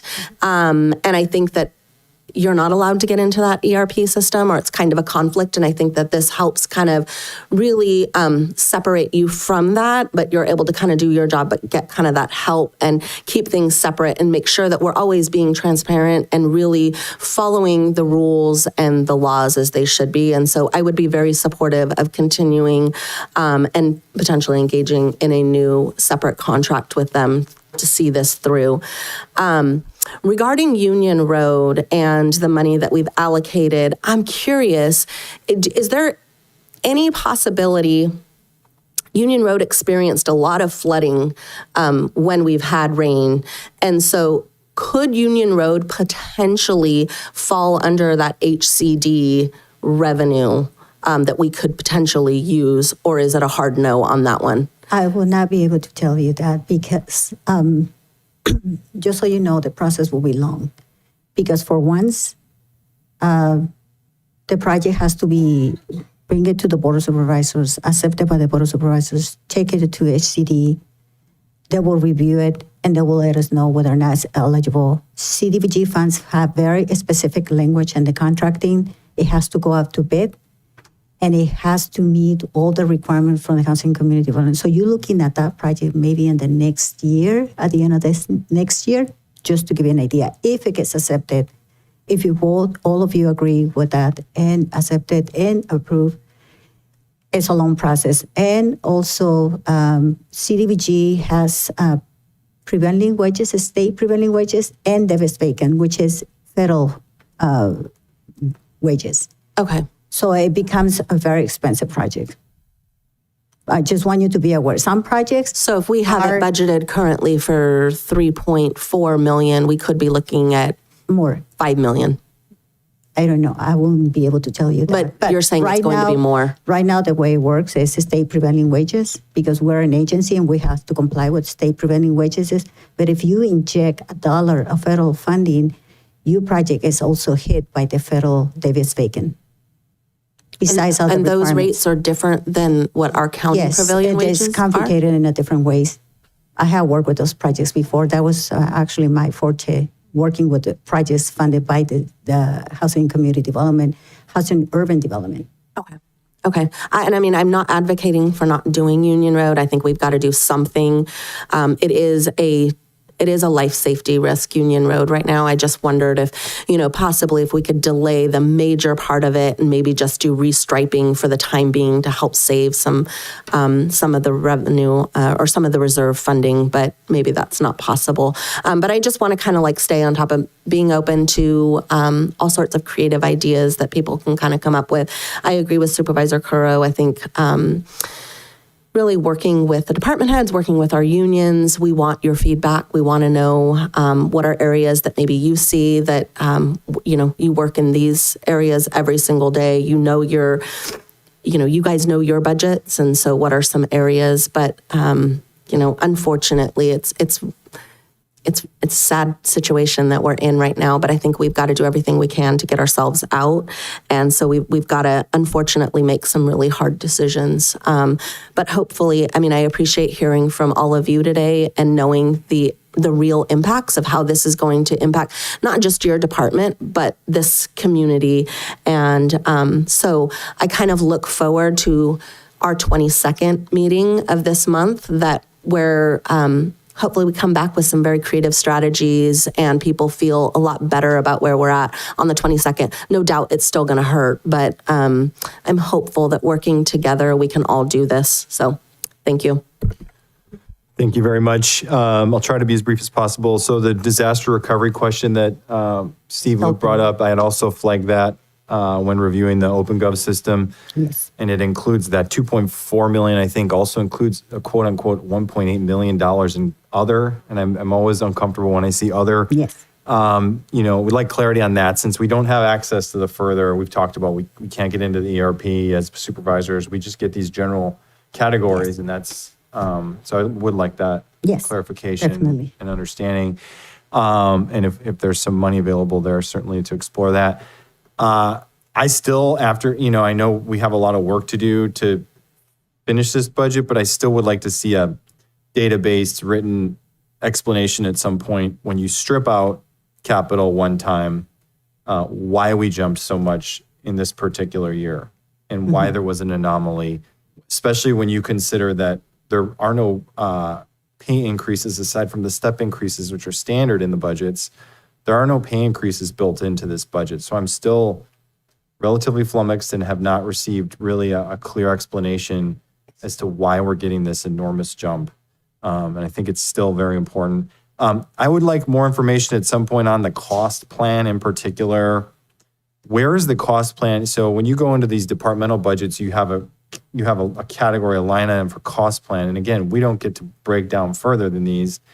Where is it? I would like to see an accounting of the cost plan. I think it would be really important to have a thorough report done, presentation done on cost plans, so there's easy, accessible way to crunch the numbers and to see where expenses line up with revenues. Because the cost plan accounts for a whole lot of expenses, department by department, and we're facing a lot of cuts. And it's our responsibility to get an understanding of the cost plan and to really feel ultra confident that it's not actually costing us on paper and that we're actually gaining some revenue through these subvention funds.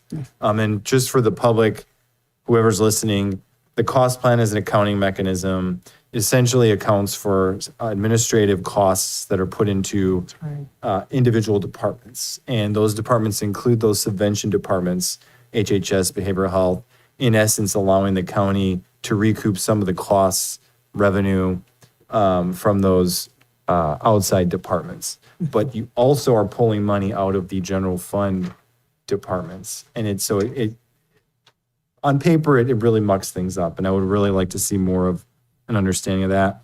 I agree with authorizing the CAO, HR to negotiate with unions and working together with the unions on this between now and the 22nd. That's a very short time frame. I would suggest we plan some sort of special meeting between now and the 22nd, frankly, because we're going to have to discuss bargaining at some point, and whether that's an open or closed session, that's a county council, answer that they'll need to, examine whether, it's at what point, whether we're in open or closed session, because we will be dealing with potentially bargaining issues. Yes, Honorable Chair, members of the Board of Supervisors. The law does permit the Board of Supervisors to meet in closed session with its union negotiator to give them direction. So I'll be happy to set a closed session either on a regular meeting day or a special meeting day. And we can give direction today in open session, though, to start negotiations is what I heard. But I also think we're going to need to, just inherently, we're going to have to discuss what may be on the table before the 22nd. That would only make sense. So we run some numbers internally that we would like to present to the unions, but we cannot negotiate with them until the authority is provided. So we're ready to do that. And I'm sure you're going to have that authority today, it sounds like. The sales tax issue, the board discussed this in 2022 when there was a focus that this was pandemic, post-pandemic, focus on facility challenges. I look back, it was in 2022, it was $3.4 million in estimated revenue from Canon. Obviously, you've had a lot of inflation since then, so it sounds like Joe Paul's number is probably relatively close. It's probably in the $4 million range or so, somewhere in that dollar amount. It is, I think the discussion was always, look, Hollister has 8.25 or 9.25%. The unincorporated has 8.25%. It creates sort of an odd dynamic that there's a difference between the two jurisdictions when we're one community. And then I just want to note the board has already committed to implementing a cannabis tax on the new operations that are coming into the area. They've started already. I hope that we are, I would like to see what level of fee collection we're doing on that. But also in the meantime, we need to get started on the process of putting that on the ballot because we've already committed to doing that. And Just that so would be you know, additional revenue. having cannabis also requires enforcement that's required by the state of California, which means it increases your costs for monitoring. Well, I think those are just discussions. Yes. Before you came on, the board committed to doing, we have cannabis operations here. Okay, So you understand, yes. they're being charged fees that are under a fee structure that is limiting the amount of revenue that we're bringing in. So they're here already. It's already approved. We need to put a tax in place so that we're recouping the revenue to pay for those services that you're referring to. And then, just looking back at all this, I just want to say, the board ultimately takes responsibility for budgets. That's our job. Whether it's fair or not, we have to be accountable to what the decisions that were made. We are not accountants, however. We are not budget officers. We are not auditors. We are not CAOs. We are not given access to an accounting system to scrutinize items. We expect the experts who advise us to provide accurate information. And we were grossly misled on this matter. We were given false information, frankly. And I just go back to what Supervisors Anchor referenced that, when we were presented with this 7 and 6, which came after the 3 and 3. So I think Steve's not necessarily off. If you include the 3-3, the 2 prior years, and the 7-6, and the $2,400 monthly in medical and compounding basically takes you to somewhere between 22 and 25%. When we were initially presented with the 7 and 6, I was floored. And Supervisor Zanger, I know, was floored as well. And I'm not, but eventually we were told, as the other supervisors were told, that it will be tight. And we're not just, this is exactly what was said. It will be tight. That's the quote. It will be tight, but we can absorb these costs with into our current budget with the projects that we've already committed to. That was inaccurate information in hindsight, and it's unfortunate. I have consistently, anybody who's been watching these meetings, for people can play the political blame game all they want. If you've been watching these meetings for 4 years, I've spoken out consistently against numerous budget items, numerous large dollar amount expenditures. I've spoken out against vacancy budgeting, which is another one of the primary reasons why we had a mucked up accounting system that got us into this position. I've spoken up again and again and again against vacancy budgeting, that we should not have this artificial budget that creates this impression that every year we're going to spend X amount of money, but we don't expect to actually spend that amount of money because we're not going to be able to hire 100 people. I have been vocal about this. So let's not rewrite history, naysayers. I've been vocal about this more than anybody, frankly. I am the only supervisor under Ray Espinosa's 10-year tenure that voted against a budget. And I voted against the budget in 23-24 when all this mess started. So let's not rewrite history, okay? In fact, I just want to point out again that I voted against numerous renovations of offices, all these things that we, in hindsight, were not essential, and we were told, well, we really need to do them, okay? That said, past the past, we have to take accountability as a board. We have to fix this now, and we have to balance the budget without kicking the can down the road. And we need to put all our options on the table. I've talked about voluntary buyouts. I know Supervisor Curl mentioned step increases. You got to basically put everything on the table and work with the unions on finding the solutions that are going to get us there. I'm open to discussing the sales tax, but again, that's a community matter, and we're going to have to hear from the community again on that. I can tell you that in 2022, there was the people that came out and spoke, and maybe context has changed, but the people that came out and spoke were largely against it, as you would expect. But I did hear one of the members of the community that tends to be more conservative, who I believe was against it then, understands our budgeting problem now and individually said he's open to it. So maybe it's changed. And then I would like to have us, again, some of those other checkmark things, go back to the consultants, contracts, other charges, quote, quote, quote. Those are all in the budget. We don't get access to the further information, but that's $14.5 million when we did the math. And can we find a way to cut X percentage from those? And I'd like to cut as much as we possibly can.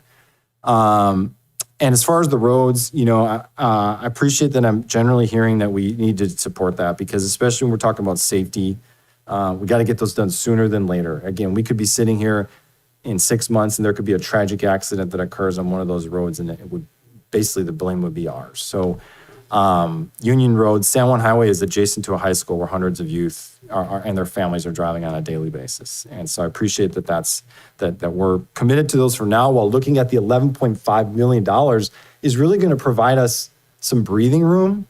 I don't expect us to put additional, at least for as far as I'm concerned, we can use that money in the next year or two, and allows us to stabilize our budget while still doing road work. And then as far as questions that I heard that maybe we might need to finalize here before we're done, authorizing the CAO to negotiate with the unions. I've pretty much heard everybody say yes on that. Do we need to vote on that? I think we do. No? Okay, there's consensus there. Setting a September 22nd public hearing for budget adoption. I do believe we need to vote on that.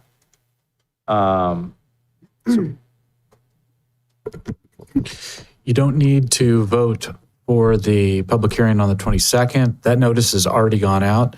That was published on the 5th. So that is going to happen in the ordinary course. I think it's clear from the board's direction that the CAO has direction to begin negotiations with the unions. And if the board would like, I can add a closed session to tomorrow's regular agenda to begin providing direction to your negotiator if you wish. We can add that as an urgency item tomorrow morning. That'd be great. Something that I would like to add, and that we're kind of like forgetting, we had our hiring freeze, which is only with the exception of recorders and elections. for the time being, because elections are coming in November. So I just want to make sure that we all understand that we continue on the hiring freeze, and especially now, because even though that we have vacancies available, we want to take advantage of those vacancies available for potential cuts or potential layoff. We don't know what is going to happen to them until we meet with the unions. So I want to leave that door open for us to continue having the hiring freeze until, with the exception of elections, until we come back on the 22nd.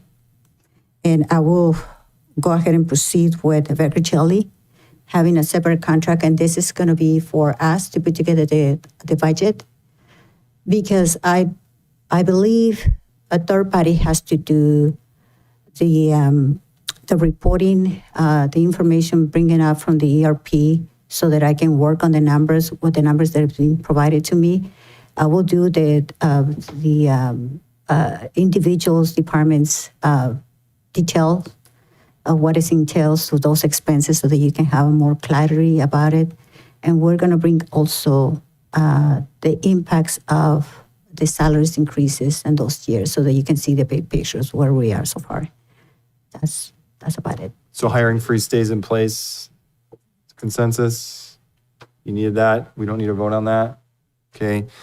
Appreciate the additional information. So we're setting the September 2nd, 22nd public hearing. The question came up about $2.4 million mentioned by Supervisor Curro. And then there was an additional $1 million in emergency reserves, or are those, go ahead, CAO. Yes, I would like to hold that in that one until we get to go back to on the table with each one of the departments to see what is available. Like, as I mentioned before, we heard from some departments that they're willing, they're giving us some ideas where to cut. They're not meeting the whole amount of the cut, but at least we can bring back to you a different amount instead of $8 million. It could be like $7 million. But before you make that decision, I would like to go back on the table with the departments to see what else can we cut from some of the departments. And I know that some departments, they have a little bit more room than others. We understand that, but I would really ask every department to please keep your minds open about what can you do to help with this deficit. Thank you very much. And so we're all okay with that approach mentioned by the CAO? Is there anything further from the board? Is there any further action that we need to take here today? Hearing none. Anything further, CAO, Council? That would end our item, and we are adjourned. Thank you.